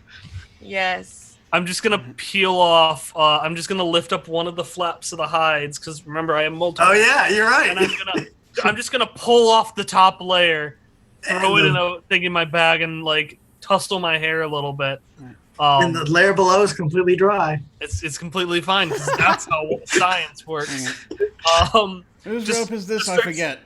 That's Bring it up fine. here. All right. Thank you. All right. Just start squeegeeing out my hair. It's a bad day, but I wouldn't say it's worse than most. I'm All gonna right. request a 10-minute rest here, so those of us who haven't used their 10-minute can recover. Okay. Let's maybe try to get a little bit away from the edge first. Oh, good idea. All right. And these rolling and these floating boulders that are just sort of flooping by you. So a little point of order outside of the game. It is 6:30. I know our original cutoff was 7. I didn't know if anybody had a hard cutoff. Just wanted to double check that. There are potentially 2 more encounters to go, more of a puzzly thing and what have you. So I can cut one of them and just go right to the next thing, or we can continue on. So I have a hard cutoff for 6:30 my time, not 6:30 your time, not 6:30 Eastern because that's right now. okay, so 7:30 is your hard cutoff then. 7:30 your time, yeah. Okay. Yeah, I don't have a hard cutoff, but just kind of don't want to be doing it too late. Yeah. All right. Is it okay if we go a half hour late? Yeah, that shouldn't be an issue. Okay. I'm all right with that. Okay. All right. So you guys are making, resting a bit at the edge of this bridge, this weird cavern, and Yeah, perhaps maybe I'm trying to decide if this is a good time. I don't need too many points, but this might be the last opportunity. So I'm trying to decide. Yeah, was my thought. Yeah. I'll go Yeah. Ahead. I'll go ahead and take it. I think I am. Oh yeah. Yeah, me too. 10 minutes. Exactly the number of points I needed. All right. I'm going to dry out my furs in that time. I know Okay. it will not work. Actually, no, I'm going to set up 3 of my torches and just put them on fire underneath it to try to roast it out. I'm going to squeegee my hair out. You'd think I would have learned to cut my hair short, but nope. No problem. All right. So you start to dry off. You're less frigid and cold and miserable. So, but it's still cold. I mean, it's the frozen south. It's cold everywhere. But you've been here long enough that you're used to it a little bit. So.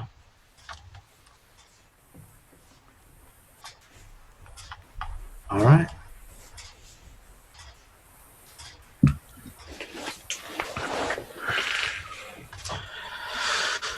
After your short rest, you continue on a little bit, and that circuitry type wall, like the frozen wall that you met earlier, that you ran into earlier, sort of, it continues, like it starts to show back up again, and you notice that the ice wall on your right, that was always that blue like light behind it, you start seeing sort of this honeycomb pattern in the wall. You're obviously in some kind of structure that's artificial. As you see sort of like this, the light, being shone through like these big honeycombs, structures. So I would like to examine that. the circuitry. Yeah. Okay. I mean, it looks obviously like Numenera, so so I am specialized in Numenera. Okay. So what's the difficulty now? Just give me a roll and I'll tell you what you can learn from it. Okay. It's not a difficulty type roll. Okay. Okay. Okie dokie. All right. With a 10. So that's level 3. It's old. It's unnatural. It is still has power running through it of some kind. It's latent. It's faint. But there's definitely still power there, and it. The metal you don't recognize is not something of this naturally occurring. It might be from somewhere else or made somewhere else. Maybe another dimension, another planet, another place. It's Okay. just like the color of it. You chip off some ice to get to it a little bit, and it's got power running through it, but you really can't tell much else. Okay. Great. So you start walking forward a little bit further, though, and the circuitry sort of glows a little bit, and you see this great sort of indentation, like this. How do I describe it? It's sort of like a slot, and that's sort of in the side of the wall, and the slot happens right before all of a sudden the ground gives way in front of you. And you see this huge sort of cliff face drop. And it's a huge, about 20-meter gap between you and the other side. Oh. It's preventing us from moving forward. Yeah, it's just this sheer cliff. Like it's basically, it's,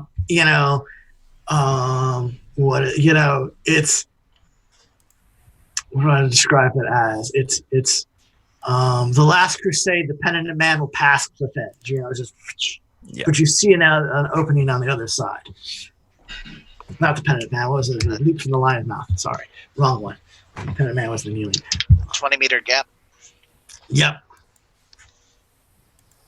Someone had a little teleporting ability, didn't they? That's what I was thinking too. Yeah. I can get across and give us a solid spot to tie a rope onto if necessary. You know my feelings about rope.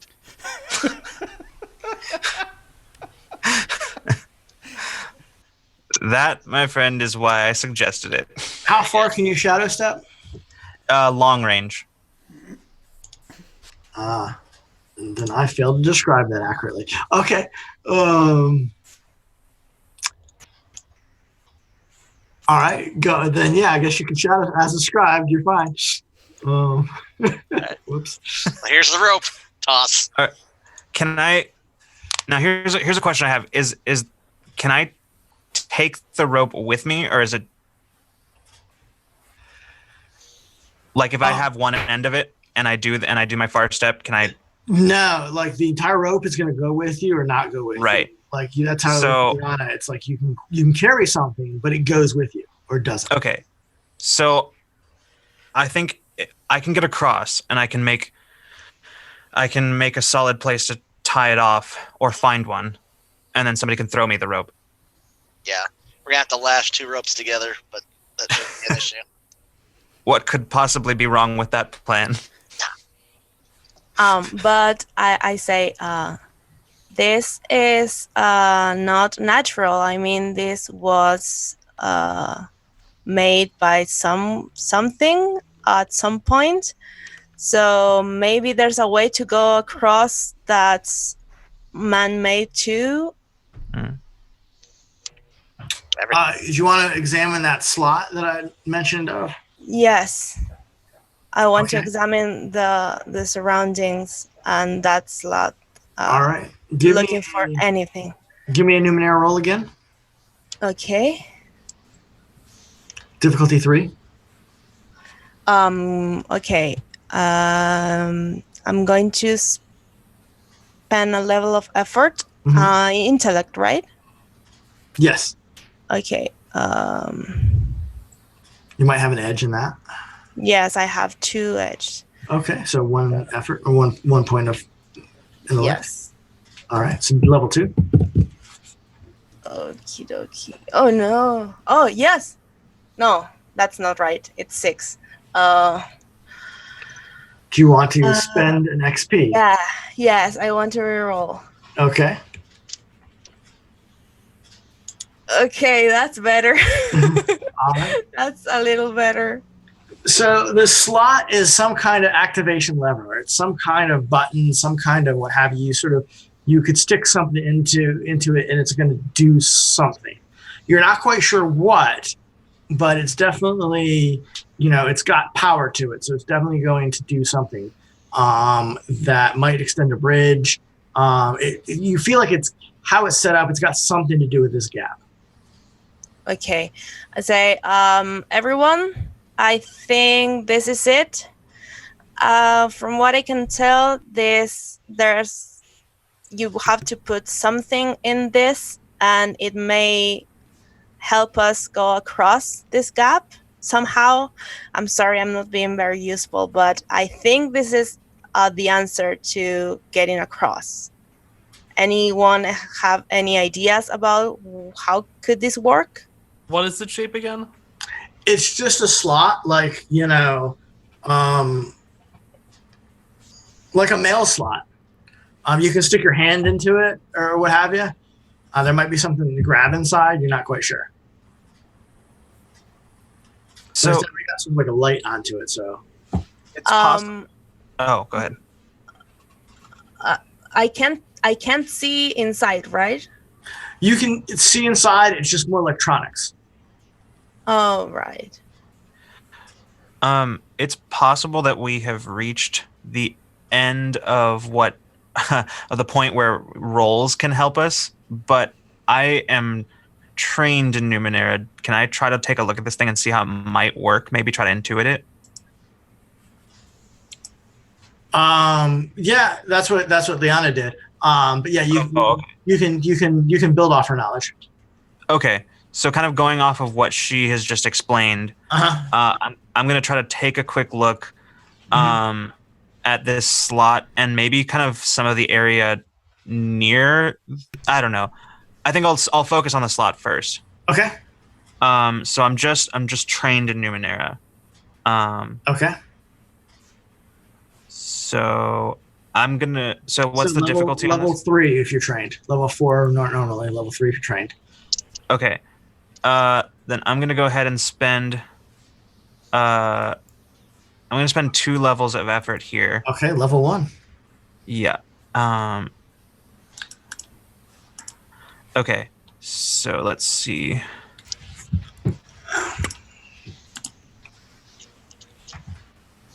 Nat 20. A natural Yay. 20. Wow. All right. So crossing the plane of existence of it, it's basically a teleporter. So you move across the plane with a device, and it will probably teleport you to another one. Okay.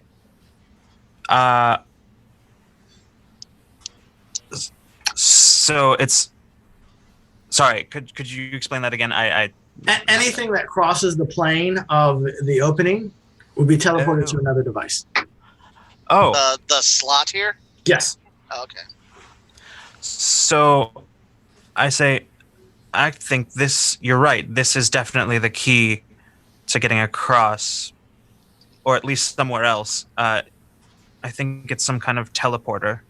Blowing the slot. I hear that's good for electronics that aren't working properly.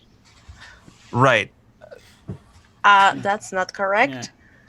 No, you're supposed to turn it off and then back on again, I think. Right. That's Or how hit it really hard, maybe? I don't know. that's so wrong. Okay. That's not how I learned.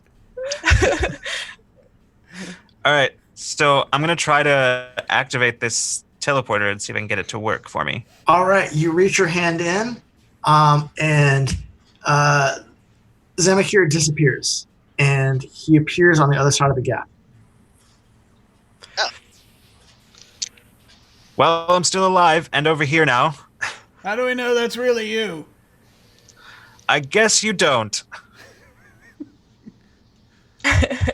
Okay. I'm going to. Say. I'm going to stick my hand in it. All right, Liana, you stick your hand in it, you disappear, you appear on the other side of the gap. Zamakir, you appear back on the original side of the gap. Oh, it's one of these. Okay, that didn't work as we planned. All right, looks like rope time. Wait. Maybe we all stick our hands at the same time, but not. But how do I get back there? Is there one on the other side too? I mean, I guess I don't know that I have time to look around. But. Yes, there is. There's one on the other side. Oh. Vane, I have an idea. Vane is going to walk up to the thing. She's going to stick her hand in. Who teleports across? All right, Vane, you stick your hand in, you teleport, Liana teleports back. Okay, and Zamakir stays where he is. I'm gonna just sit there like waving my hands as if I made a big revelation. I got nothing. Has anyone stuck their hand in the other slot? No one has. I will do that now. Well, you're on the one side. Oh, I thought they're okay. All right, so let's. Right now, Vane is the only one across the gap. Okay, there's a slot. Okay, there's one slot over here and one slot over there. Correct. Yeah. Okay, not 2 slots over here. And okay. What happens if you try that one? I yell across. I'm. Do it. Do it. Unless you're afraid. All right, so Like calling me a coward isn't going to work. I'm doing this of my own volition. I'm gonna stick my hand in the thing. you stick your hand in, you're teleported back to the other side. Liana is teleported back to the other side. So now it's Liana's across the gap and nobody else is. Oh shit! This is not a fun game. What if? Wait. What if we get it so that I have inability in problem solving, so I don't know what this is. I can't Figure this out. This is right where I usually go to Google and look up the walkthrough because I hate these puzzles.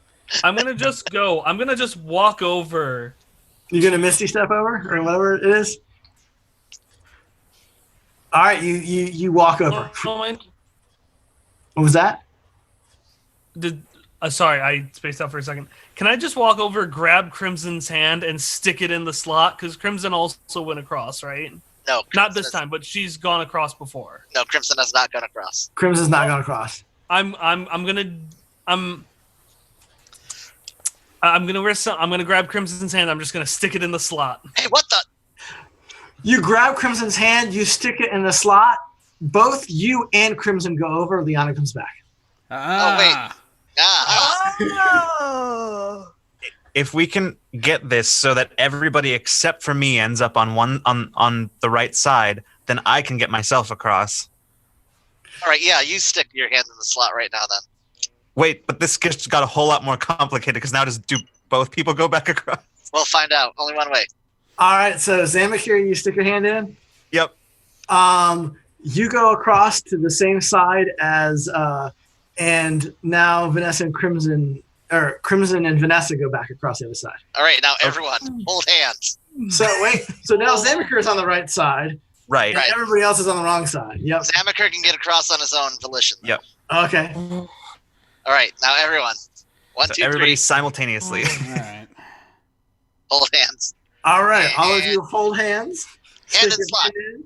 All 4 of you go to one side. Zamakir comes back to the original side. And then I'll just far step across.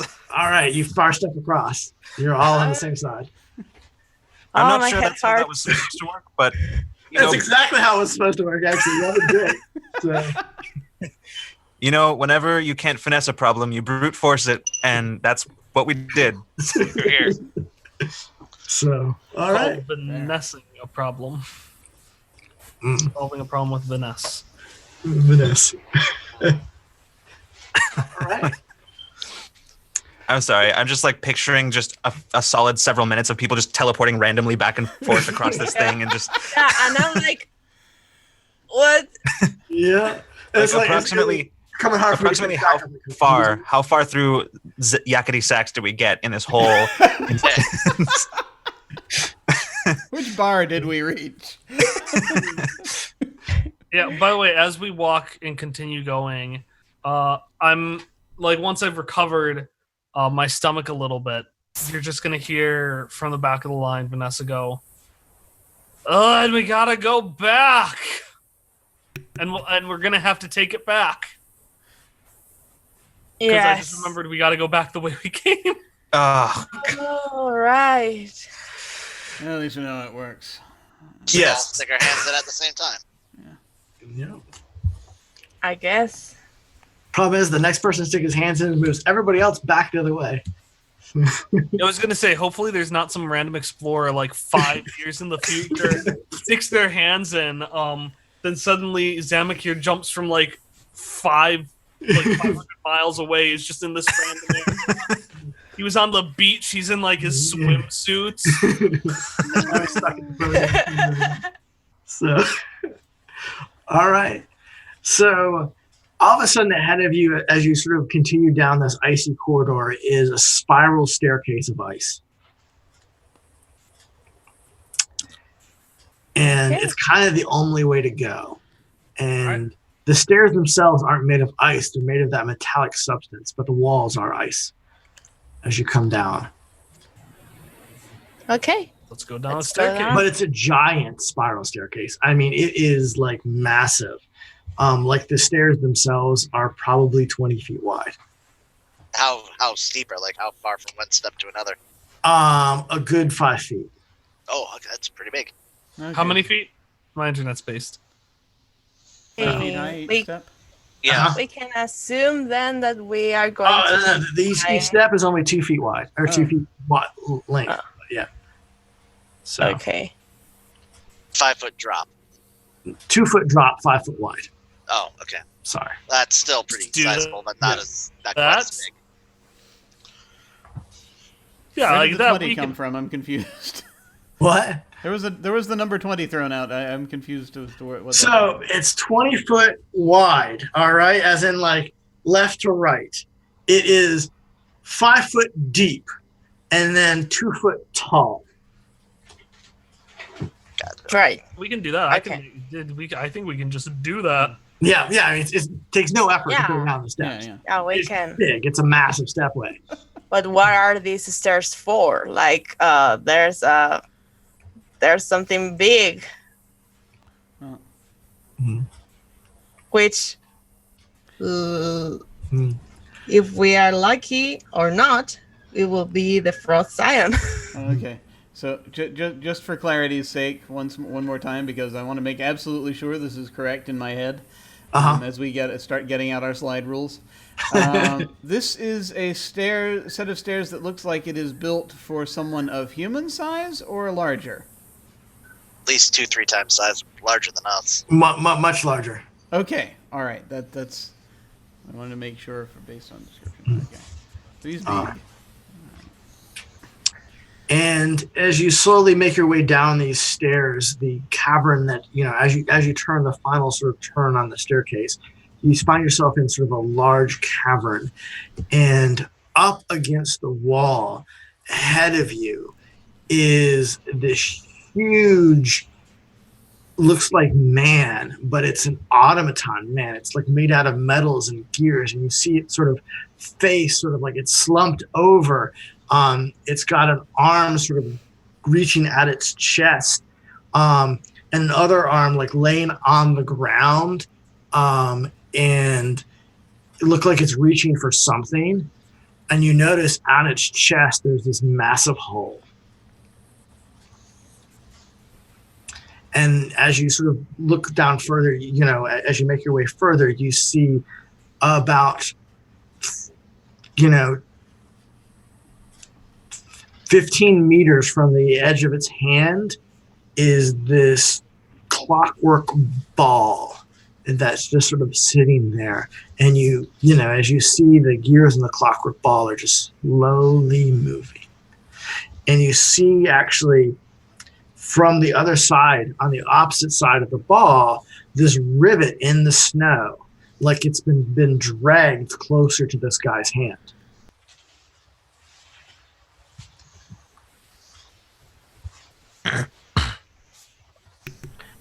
But it's not moving, right?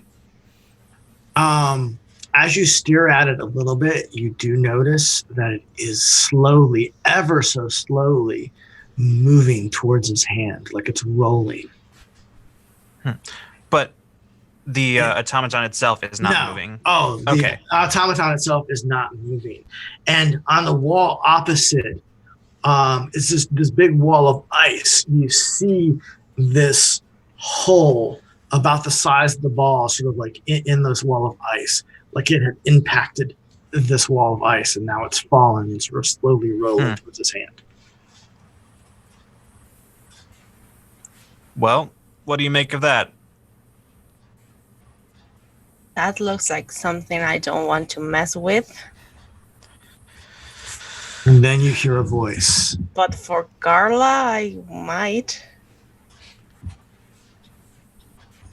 Why have you come here? What'd you say? You hear a to one of the voice. other party members. I didn't say I anything. didn't say anything. Big booming voice. Oh, okay. Why have you come here?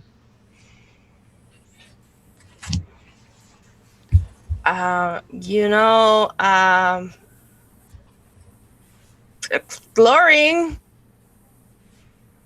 I'm gonna just pipe in, like immediately go like right next to Liana, just like just on adventure Sightseeing. stroll. We're looking for the Scion of Ice. God damn. You are not welcome. And That's evident.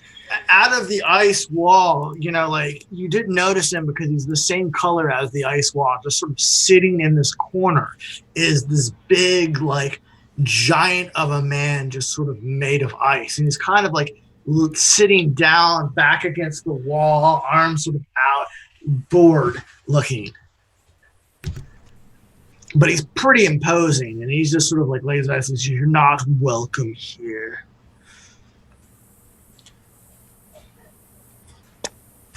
That was evident. What do you want from me?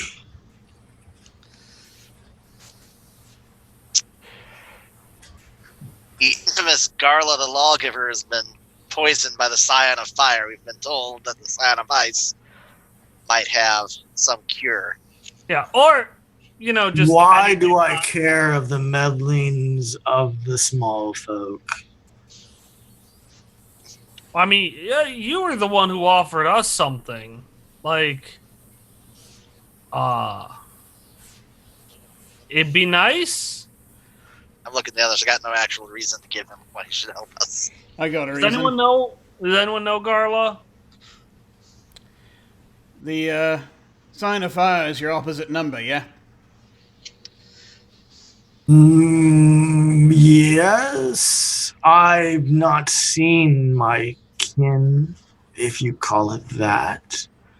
I suppose one exists. Well, if they're making their moves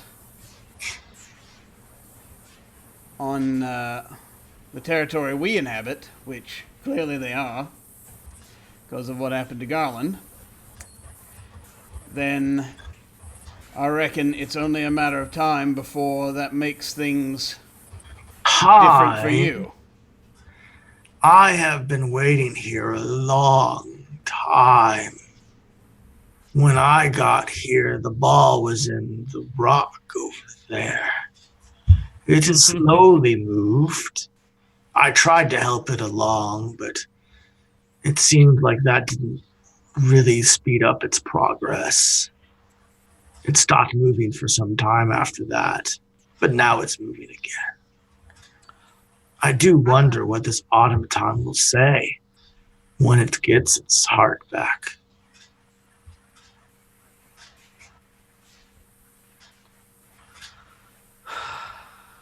Okay. Well, How about we'll do ya, and then suddenly Vanessa, who is just her own, she is in the negotiation phase. She's like, Okay. how about we do this for you, buddy? We can get that in that machine. You need the frost sign. The frost sign, who needs it? It's nice, but it's a pretty big ask.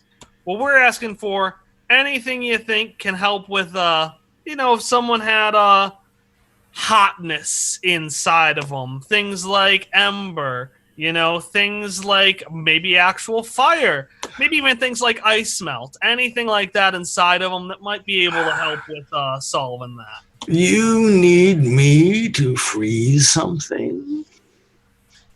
More return it to medium.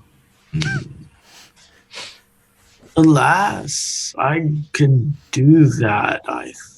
Why? Well, it's a give and take, buddy. I give you something, you give me something. You do that, we'll get this orb in your robot fella. You can't put it in yourself. It won't do any good. You think I haven't tried that? These big hands can move that orb easy. It has to go on its own. Well, The time has to happen for it to go in reverse. You've I got wonder why it came out in the first place. You've got two big hands, but only one big mind fellow. We now got 6 of them together. Are you calling me stupid? No, I'm saying that 6 minds are better than one. I think you're insulting me. I just sort of step back from Vane a little bit.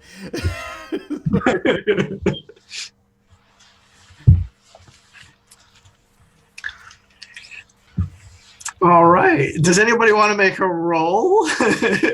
Sorry, we were kind of role playing this. I guess some rolls could have happened there, but of negotiation or what have you. I got nothing. I'm trained in negotiation, but we've already figured out that it is not going well. So I'm going to make one last pitch. I'm going to say I'm not saying anything about it. I'm just saying that I'm good at helping people get what they want in exchange for what we want. How about this? We try and we succeed. You help us out.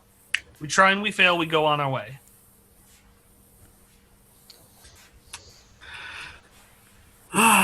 You will not succeed. Are you sure you want to succeed? It is a big automaton, and you are a puny thing. I don't even know its motives. I'm curious to find out. Were you here when it was still working? No. I happened upon this place. It's obvious its own home. The metal is not from here. I'm going to move closer to the automaton. I'm going to be like, try to say things. I'm just going to get closer into just kind of its like, listen, buddy, I really need this. Can you just let us give it a shot? If it doesn't work, I'll let you go. Give me a negotiation check. All right, I'm trained in that. Okay. So it's level 5, so that's level 4. Okay. No effort, no nothing? Oh, guess you don't need it. All right. Nope, no effort, no anything. All right. It says, you can try. No harm in trying, I guess. Thank you. Thank you. And I'm going to go down, clap my hands, turn to everyone else. Well, great news. He's going to help us out.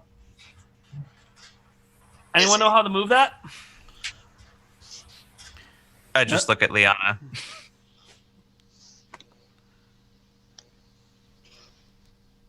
It's a great big metal ball that needs to be rolled into where? The heart of the automaton is what it clearly has come out of. Right. How big's the metal ball? It is about the size of the boulder from Indiana Jones. Uh-huh. Okay, so pretty big. I just wanted to mention, I think Liana was saying something, but you were muted, so I'm not sure what it was you were just saying. Oh, sorry. Yeah, I was saying I cannot move it, but I maybe can approach and examine that automaton and see what it does. Sure. Give me a Numenera check. Okay. Is there any way that I can help with that, being also trained in Sure. Numenera? You will decrease the difficulty by 1 for an assist. Okay, how high are we now? We're now at 4. Okay, so I'm going to use 2 levels of intellect effort. All right, 3, 2. So okay.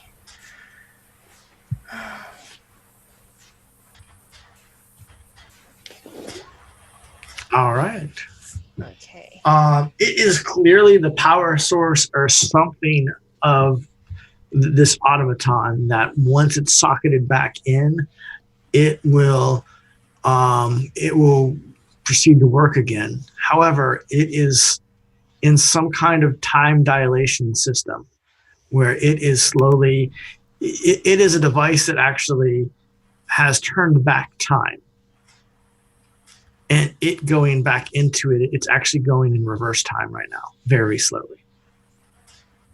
Do you suppose, Like it was flung out of it for a purpose, it seems like, and now it is slowly back in time, sort of making its way back into the automaton's body. You can't tell by the position if the automaton itself flung it out and then fell, or if it, or if it's trying to reach for it. It's hard to tell. do you suppose that time water might interact with it somehow to speed up or adjust its temporal nature? I'm getting a headache saying Can I speed the time water into it from my hair? Oh, that does save us some time. It doesn't seem to do anything. No. Were any of the droplets of time water going down extremely quickly, or were they all falling slowly? They were hovering around the top of it.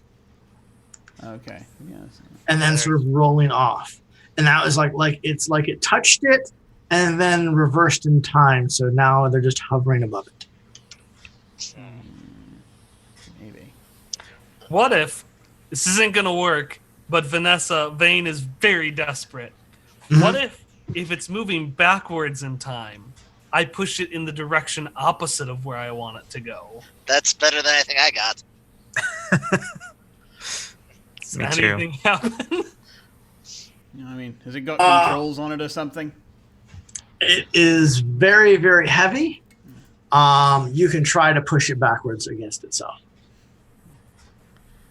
I'm just gonna go. I'm not gonna even ask for anyone. If someone wants to help me out, be appreciated. But I'm just gonna try. All right, go ahead and give me a strength roll. Difficulty 5. It will not help. You said difficulty 5. Correct. I'm putting 2 levels of effort into it. Okay. Because, again, very desperate. I think I'll kind of catch on to what she's doing, and I'll sort of go, interesting, and I'll try and help. All right, that's an assist, so that's another level. Okay, so down to 2. Okay. Here we go. All right. You push and you give it enough effort that you definitely should be able to move it backwards.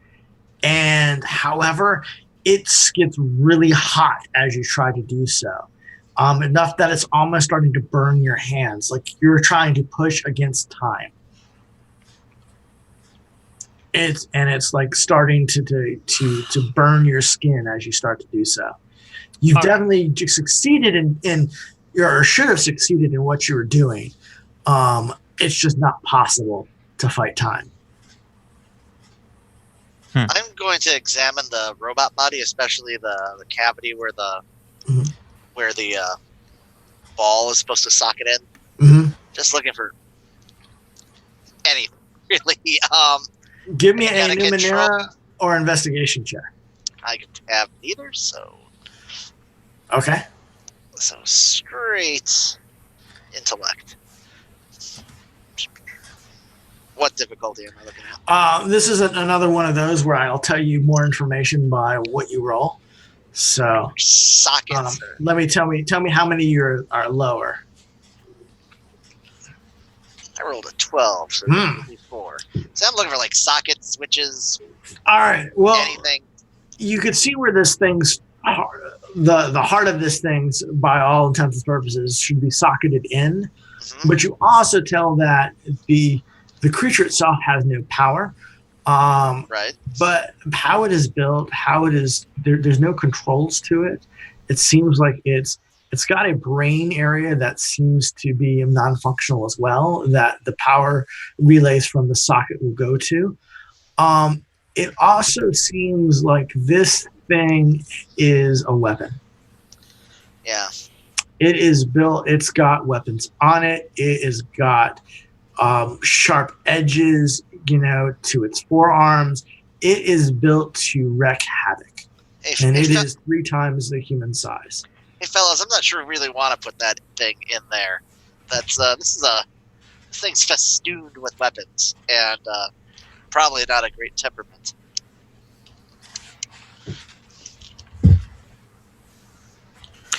Well, anybody have any other suggestions as to how we can get what we need? Because I tend to agree. Big thing, lots of weapons, bad. How big is the scion? Yeah. Also 3 times human size. No, I mean we could maybe take him. I'm gonna But go look at the hole in the wall. I don't know if that's gonna help, but Okay. no one's looked at it yet, so It is 40 foot in the air. Oh wow! that's big. Just shot out of the guy's chest. Yeah, and it's sort of like this embedded hole in the ice, and now it's sort of like you can see where it fell to the ground and it's now rolled in the slowly up, Deep, made a path. or is it only as deep as would be required to hold the orb?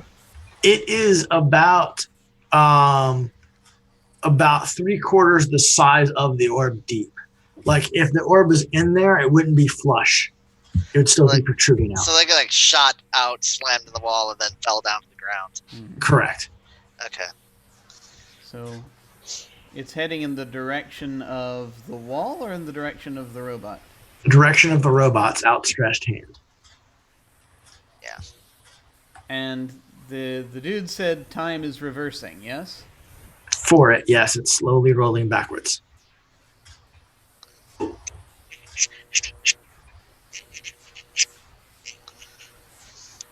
That doesn't make sense. It should be moving back toward the hole. No, so it shot out of its chest into the wall, and it might be slowly rolling back towards its chest. Right, but the hole wouldn't be there if time is before. Correct. But it's the only time that seems to be in reverse is the orb itself. Oh, okay. You guys are moving around just fine. Right, so it's just the thing. Yeah. And it's not moving through the air. It's moving along the ground. Yeah, it's rolling backwards. It's pushing Earth away. It's pushing everything away.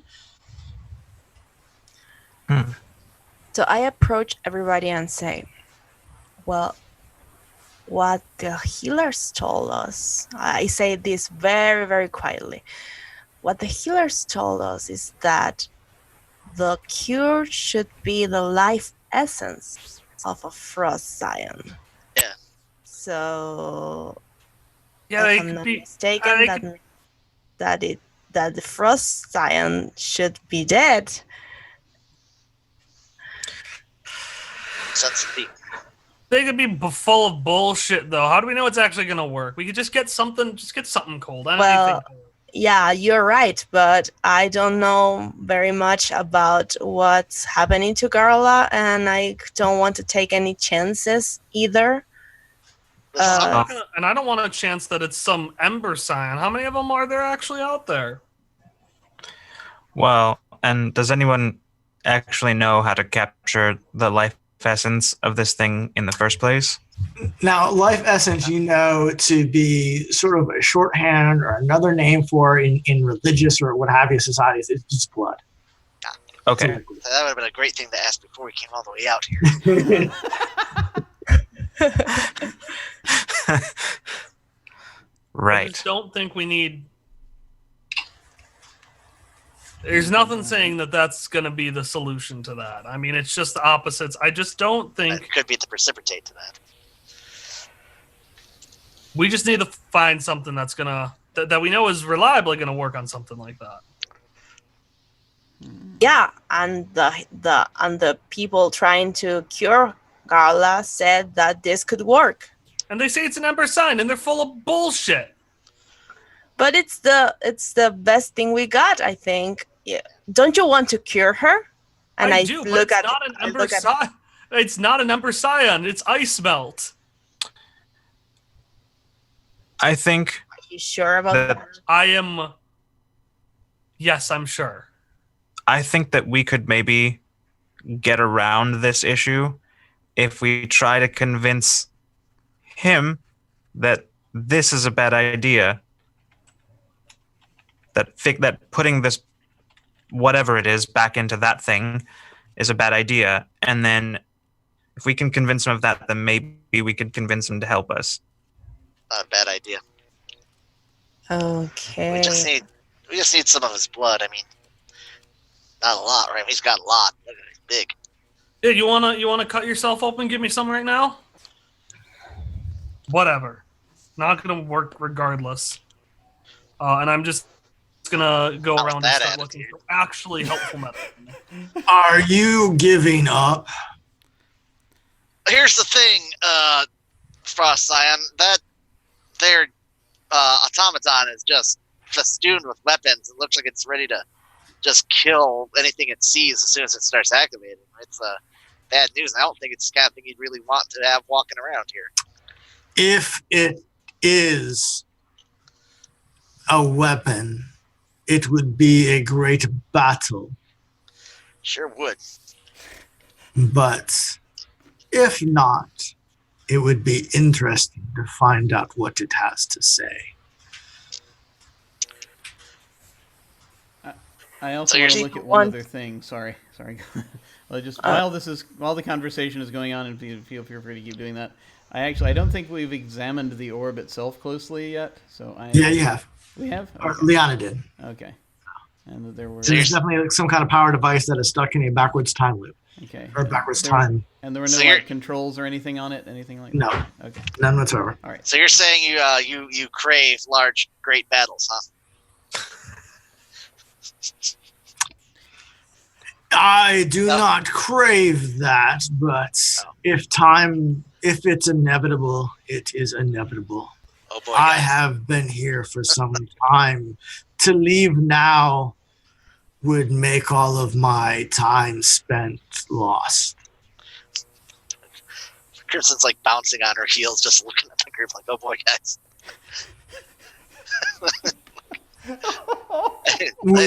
Liara put the idea in my head. Now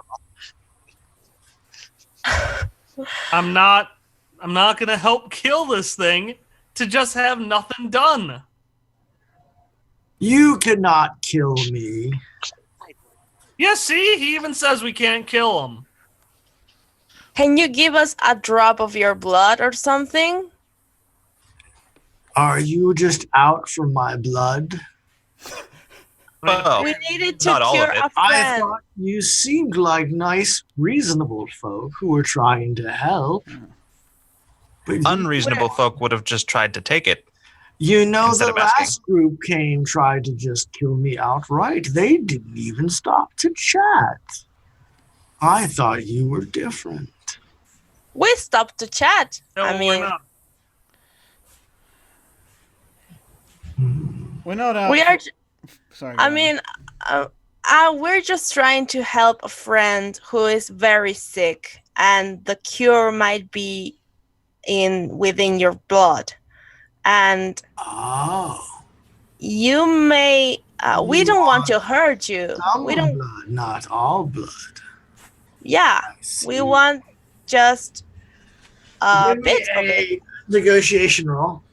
Okay, I don't have that, so that should be intellect. Level 3. Okay, I'm going to spend 2 efforts on that. Okay, level 1. Yes.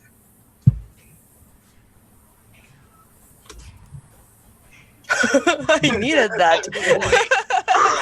boy. It reluctantly says, "Fine. If that will get you out of my hair so I continue to wait. Boy, it sure will. In peace, you can have some blood." Do you have anything to put it in? Yeah, do you have anything to put it in? Oh my god. Came all this way to get lifeblood. We didn't know and brought a bucket.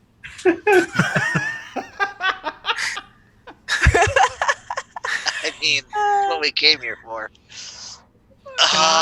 Can I add an item? Yes, the elders gave you a container to put them in. Can I add an item that I put it in? Okay. I go in, reach out my pot, reach into my bag, and pull out a container, an empty container, for ice melt for him to put it into. Okay. And yeah, I take his blood, I guess. Do we have? You said that they gave us a container too, though. They made sure you had one, yes. But yes, they gave you a container too. And let's use that too. Yeah, let's use that. All right. He gives you some of his blood. That's, You have some of his blood. well, that's very gracious of you. Now be gone. I will sit here and wait for my friend to wake up. Okay, good Right. luck. Yeah. Good job, Leon. You enjoy watching the ball move very, very slowly.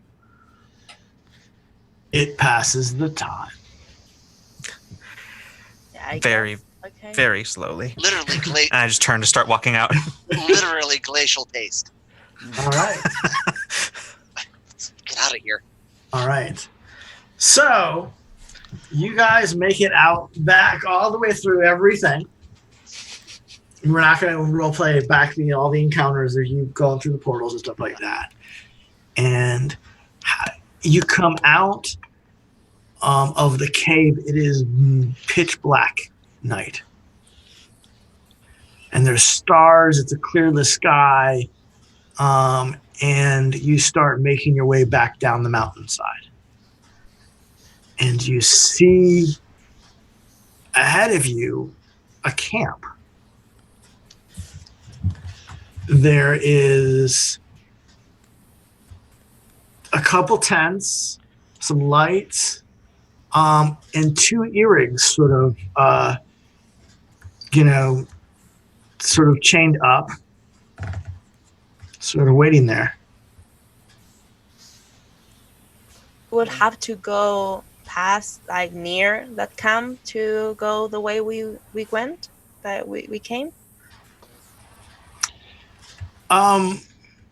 It's in the same spot as the camp of when you got here. Does it look occupied right now? It seems like there is. You do see a couple people moving around. Unfortunately, Jim has an idea, but it's not something that would occur to Pike. Jim is probably right. Before we go any further forward, who's got the blood? I think either myself or Crimson or maybe Vane. I don't remember. One of the three of us had. Okay, I say, can I have one, and I can keep it safe.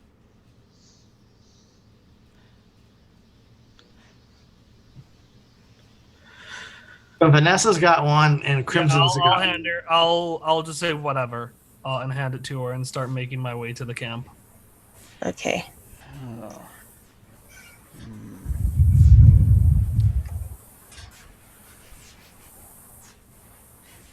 I guess we should hail the camp. Hello, the camp! You start getting closer to the camp, and you see Vanessa tending to the animals. And also Vanessa walking toward the camp. Yep. Going to go put a hand on our Vanessa's shoulder for a moment. See. I got an idea. If this is what I think it is, and I don't really want to think about what I think this is. Yeah, I hear ya. But, if we go and hide in the woods for a bit, they're going to let those two animals go in a minute. And we can get them and ride them back. Do we all see this weird thing? Uh-huh. Okay. That's a good idea. Yeah. What just happened? I don't want to think about it, but I think that we were in there. But I think the question is what just happened again, because I don't understand it.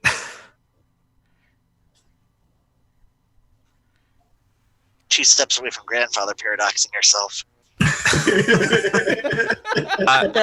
Oh boy. I'm with Pike on this one. We should just sort of wait this out. Yeah, I agree. Yeah. You guys go and hide and wait for sunup? that seems like the best idea, given where we've just been and who those people likely are. I'm going to do that, but I'm going to watch all night. Okay. I want to see what happens. So the question I have then for the party is, as you're watching, who, if anybody, sabotaged the Eric's food supply? Oh. I think after a while, as we're sitting there and we I don't know if it's going to occur to any of us that we have to do that in order to get them to let them go.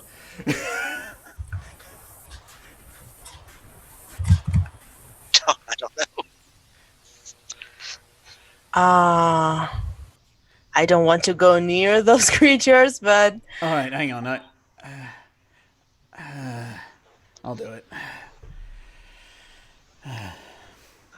Wait, I just say, wait, I can get away faster. All right, hang Right. on. Hang on. This might help. I'm going to hand you the cipher that I have, just in case, which is concealment, a camouflage screen, basically, which I think you have to set it down. I'm not sure, but anything behind the screen is hidden from visual observation, so it'll make it harder for them to see you. Okay. So that might help. But it's stationary? I don't know. Well, actually, let me see. It's a handheld device. Yeah. It's like a screen you can walk up and carry. It's an opaque Perfect. two-dimensional screen of light. Yeah, so Yeah. I'm going to hand Perfect. that off to you. Say, all right, good luck. All right. I'm going to very carefully make my way up. Now, does this thing last long enough for me to take it all the way there on? Sure. Yep. Yeah, it lasts 28 hours, so you're good. Oh, perfect. Okay. Then, yeah, I'm just going to activate it before I even move and then go. All right. Okay. And how do you sabotage the food supply? Man. Actually, I think I have a cipher that might help here. I have the detonation. I have the web. If I use that on the in the radius of the food, would that work? I would. Yeah. I mean, it's whatever All right. you want to do. I mean, I'm gonna try it. I'm gonna try it because it's okay. looks like the only thing that right now I can do. So yeah, I'm gonna do it. All right. So you open the bag, you put a detonation cipher in, and you leave. You have it go Yep. off. Okay. So you have webbed the inside of the food supply bag. Yeah. Run off. All right. So in the morning they come, they find that the food has been webbed, but apparently some other creatures have gotten in and started eating the web. It's just basically it's a sticky substance that has drawn somebody else's attention, and so they're just eating the web away. And so that's what the person finds when they get in the morning. So, and there's also holes in the bag because of the detonation. And they leave with the without the rigs. And you All right. take them back to the camp, back Yes. to Nuss. All right. Yes.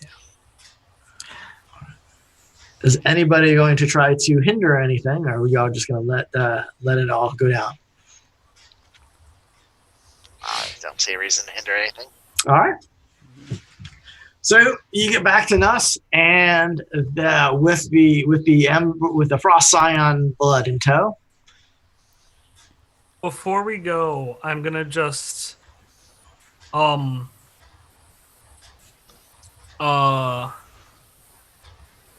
before the town, I'm trying to Leanna and say, hey, I'm just gonna say, hey, I'm gonna go to a small town called Cartesia and just let me know if it works.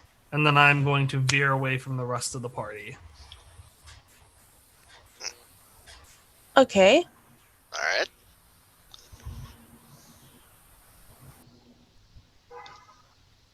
So you're not going back to town?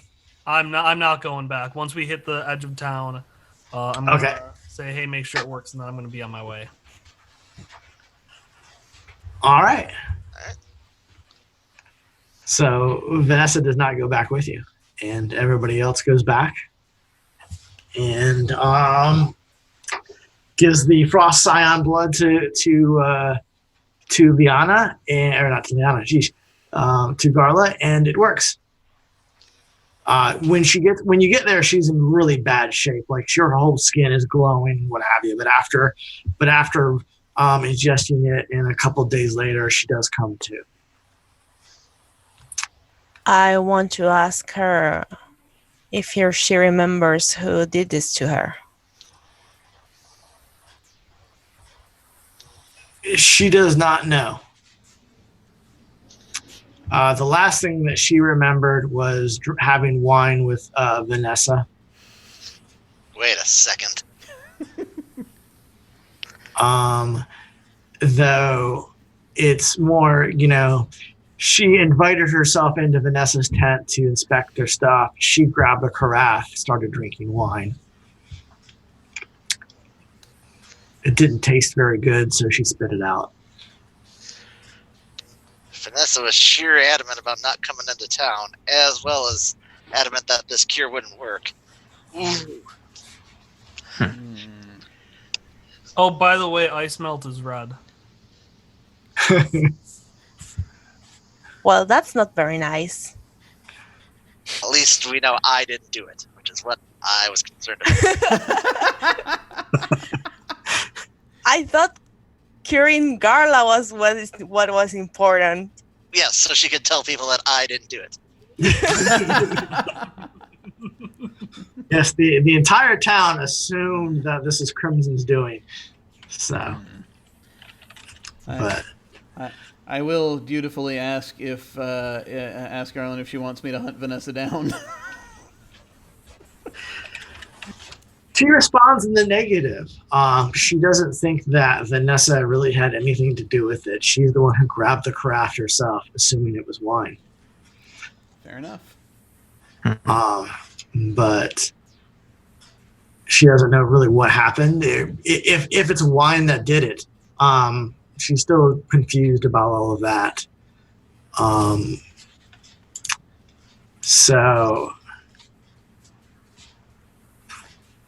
But other than that, who else was there? She does, however, arrest Zamakir for other crimes. Yes, I definitely. What? While we were coming up to the town, people would have noticed me getting even more and more reserved. And then as we got into the town, but before giving this, I just sort of straightened up at some point and took on a more sort of bit more resolve in my demeanor and stepped forward. And when she goes to arrest me, I submit. Okay. I say, if I may, he helped get your cure, so that's not right. One good deed does not resolve a bad deed, though it can You would commit be the sin. dead. You would be dead without his help. You know what? I'm done with you. I will think on it, but it will definitely go into the sentencing process. Execution. I just look at Leon and I say, well, I appreciate your defending me, but I can't believe I was in love with her. I mean, what? What? She's mean. Like, we risk our lives for her. Well, Liana, that's the kind of love that you have, though. You actually don't really like her. You're just infatuated with her. Yeah, I'm saying this now, but tomorrow I will be like head over heels again. So these things happen. Yeah. So late that night, I'm sorry if I keep pushing we keep pushing the ending back. But I think late that night I am going to, since seeing where all this is going and how all this is going, I'm going to pack and prepare to leave. And before I leave, on my way out, I will stop by, quietly stop by Zamakir's cell and offer to spring him. He wants to come along. I look up and I just say, and where would we go? I don't know, away from this cold ass place. North. Yeah. And why exactly are you running? I know why I'd be running, but why you? Oh, look, this got us real. I had a bit of what I think they sometimes call a moment of clarity. I saw just how close I was to having to be responsible, and it's just not something that fits me. Much better off as a mercenary. I'm only offering this because you're not bad. You seem to have had a good head on your shoulders. You're not bad in a fight, and you could be useful. So let me get this straight. You don't want to be responsible, so you want me along to be responsible for you? Is that about it? You interested? Well, the alternative is sitting in a cell, so let's go. That's the attitude, and I will basically I will Spring him. spring him, and we will run. All right. Sounds good. Besides, you'll probably get eaten by something in a day or two without me. Well, I don't know. I've heard if nothing else, I'm indigestible. You certainly are difficult to palate. All right. Well, that's it. That's the end that I had. The other character had the same kind of background as Pike, though, where he also thought he was chosen to lead the city if Garla does die. Yeah. So that was going to be like sort of like two warring, kind of ideologies of that. I'm messed up. Real sorry. Real sorry I poisoned her. My bee. Should be. In my defense, I got nothing. What happened? I'm bad at most things. She's bad at most things. So like, I hope you guys enjoyed the Caverns of Lost Time or Time's Lost. It was fun. Yeah. Yes. It was a lot of fun. So basically, it was called the Cavern of Lost Time because once we got in, that all the time was lost. And that Frost Scion's just sitting there waiting, losing all his time, just sort of waiting there. So Wait. Oh God. The thing that I'm just thinking about this whole time, like from towards the end, is just was it a closed time loop? Were we the adventurers that went in there last time? Oh my god. Oh. Should we have left the pack? Oh no. Oh Boy. Oh, that's awesome. All right. Well, this was great. Thank you so much for playing, folks. This was hysterical. I loved it. It's I enjoy the bits of it. I say hysterical, but it also was a very cool scenario. I liked it a lot. This time I'm gonna go in the opposite direction. Ask folks to give any last thoughts they have about the scenario and say where folks can find you. Anything you're working on you want folks to know about. And I shall start with our GM, Andrew.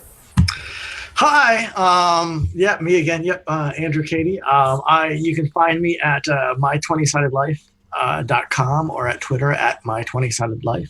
Thank you all so much for being a part of this and playing this. I'd made this adventure a while back and never sort of got around to actually seeing it in live play. So this was a great experiment, and I can see lots of tweaks I can make along the way now. So thank you guys. So need to put some more character interaction encounters in to play up the mystery behind it all. So That was very cool, though. So thank you so much for coming and running. This was great. We will now move on to Josh. No, Numenera's a setting that I always like, but I never get a chance to play in. It's been a good 3-4 years since I've had to play it, so I was glad to do this again. And I'd gladly play with any all y'all again. But yeah, Josh Burnett. I do art and writing for Hex Games. I also do stuff on my own label, JLHB Polytechnic, including a zine for DCC called Crepuscular. And I'm Bernie the Flump at most things. BernieTheFlump.blogspot, at Bernie the Flumps on Twitter. The blogspot's really where my home base online is. Very cool. Very cool. Awesome stuff. And actually, for folks who want to go and look through his blog, Josh has some cool maps from when he ran Numenera a while back. That's, Oh, cool. Yeah, a long time ago. Yes. They were delightful. And let's move on to Francita. Hi. Well, I'm from Sita, and well, first about the adventure, I loved it. It's been a while since I've played Numenera. Yeah, years, and I've always liked it. I'm in love with the character sheet. I'm in love with the design of the book. I'm a designer, so I'm really in love with Numenera. I'm always ranting about it on Twitter, which is by Francita. And thank you so much for running this game. I had a great time. The encounters were really good. The character creation that you gave us was really good. I got into it right away. Yeah, thanks so much. Thank you. Awesome, thank you. And yes, folks, feel free if you've got any links you want to post in the chat. Feel free to do that. So it's there if you've got services you're offering or what have you. And we will move on to Lucas. Hi, Lucas Santana. This was actually my first time playing Numenera. I'm passingly familiar with Cypher, with the Cypher system, and kind of never played it myself, but have watched plenty of plays of it and have been kind of reading over the book for the last few months. But this is my actual time playing it. So you can find me. I'm currently in the process of building a Twitch channel for streaming tabletop related content. So you can find, that's Rule of Lore. So it's twitch.tv/Rule of Lore. And you can find it at Rule of Lore on Twitter, and myself at Jenk Hankins on Twitter. So. Very cool, very cool. And Kyle. I pressed the unmute button, but didn't work. Yeah, so I'm Kyle. You can find me. I'm going to put all the links in here. You can find me at Decalodian personally, or you can find the podcast I've been working on at Quest_Friends or QuestFriendsPodcast.com. It's a Numenera actual play. I don't play the fuck up. I lead the fuck ups through their adventures. For example, at the very end of this adventure, Vane mentioned going somewhere in the frozen desert called Cartesian. And surprisingly, she is not the one who ruins that town. And you'll have to listen to find out who and how, because it does die. I have been editing a massive heist episode that's coming out tomorrow. So it takes place in like Vegas plus Las Vegas plus Disneyland plus lots of murder. And because of that, I haven't been able to play Horizon Zero Dawn. So playing this encounter, especially which took place in a frozen area, really scratched that itch, which was nice. Cool, very cool. That's awesome. That sounds really great. So, folks, please go and check all of these folks out. Once again, I am Jim Ryan, and I had a lot of fun with that. I really enjoyed it. I delight with all manner of strange time things, so that's always cool to see that going on. You can find me at OtherDoc on Twitch and Twitter. My website is jim.com, where you can find my Geek Observation podcast and links to my various other podcasts, audio dramas, writings, and such. I've got links down below to my website, my Twitter, a YouTube channel, and the most recent short story I've released. If you like this game system and you want to hear us chat more about it this coming Wednesday night, I'll be streaming episode 26 of the Cyphercast, along with that guy over there in the GM window, and the wonderful Danny Neary. And we'll be talking about props and other gaming aids when running things in the Cypher system. This Thursday evening, we'll be continuing Emerald Tempest, which is a mini campaign of Dirty Secrets. We're having fun weaving together a modern noir story set in Seattle. So if you like story games or detective stories, then come and check it out. On Friday afternoons and Saturday mornings and now also Sunday mornings, I play video games. Every other Saturday or so, we play The Cold Ruins of Last Life, which is a setting for Dungeon World, where we're all playing undead. We're very close to the end of that, but we've hit a bit of a snarl in the schedule that we're trying to untangle. Hopefully we'll be able to finish it out soon. But on Sunday evening, 1 week from today, we'll have another guest GM, whom you've seen on this channel before as a player. Kelly will be returning to run a modern-day Call of Cthulhu scenario that just might be taking place in an unnamed Swedish furniture store. I cannot wait. It is going to be awesome.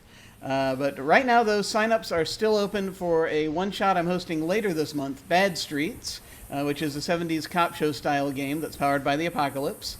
It hasn't been published yet, but its creator, Jib, has been kind enough to run it here, so I'm really looking forward to it. If you'd like to look into that, you can follow the game sign-up link down below on my Twitch page, or go to jimyesthatjim.com. And when we go to the end card, I am going to execute a raid on Tales from the Grim. They are starting their new Call of Cthulhu campaign, Project Hyperion, which is another sort of Tales of the Olympians, but it's a few decades later. It carries on from some of their previous campaigns, and it's just getting started, so it's a good jumping on point. So we're going to do a raid on them after we go to the end card. But thank you all so much for coming. Thank you for watching, folks. Take care, and I will see you all of a sudden. Farewell! Bye. Thanks, everybody. Thank you.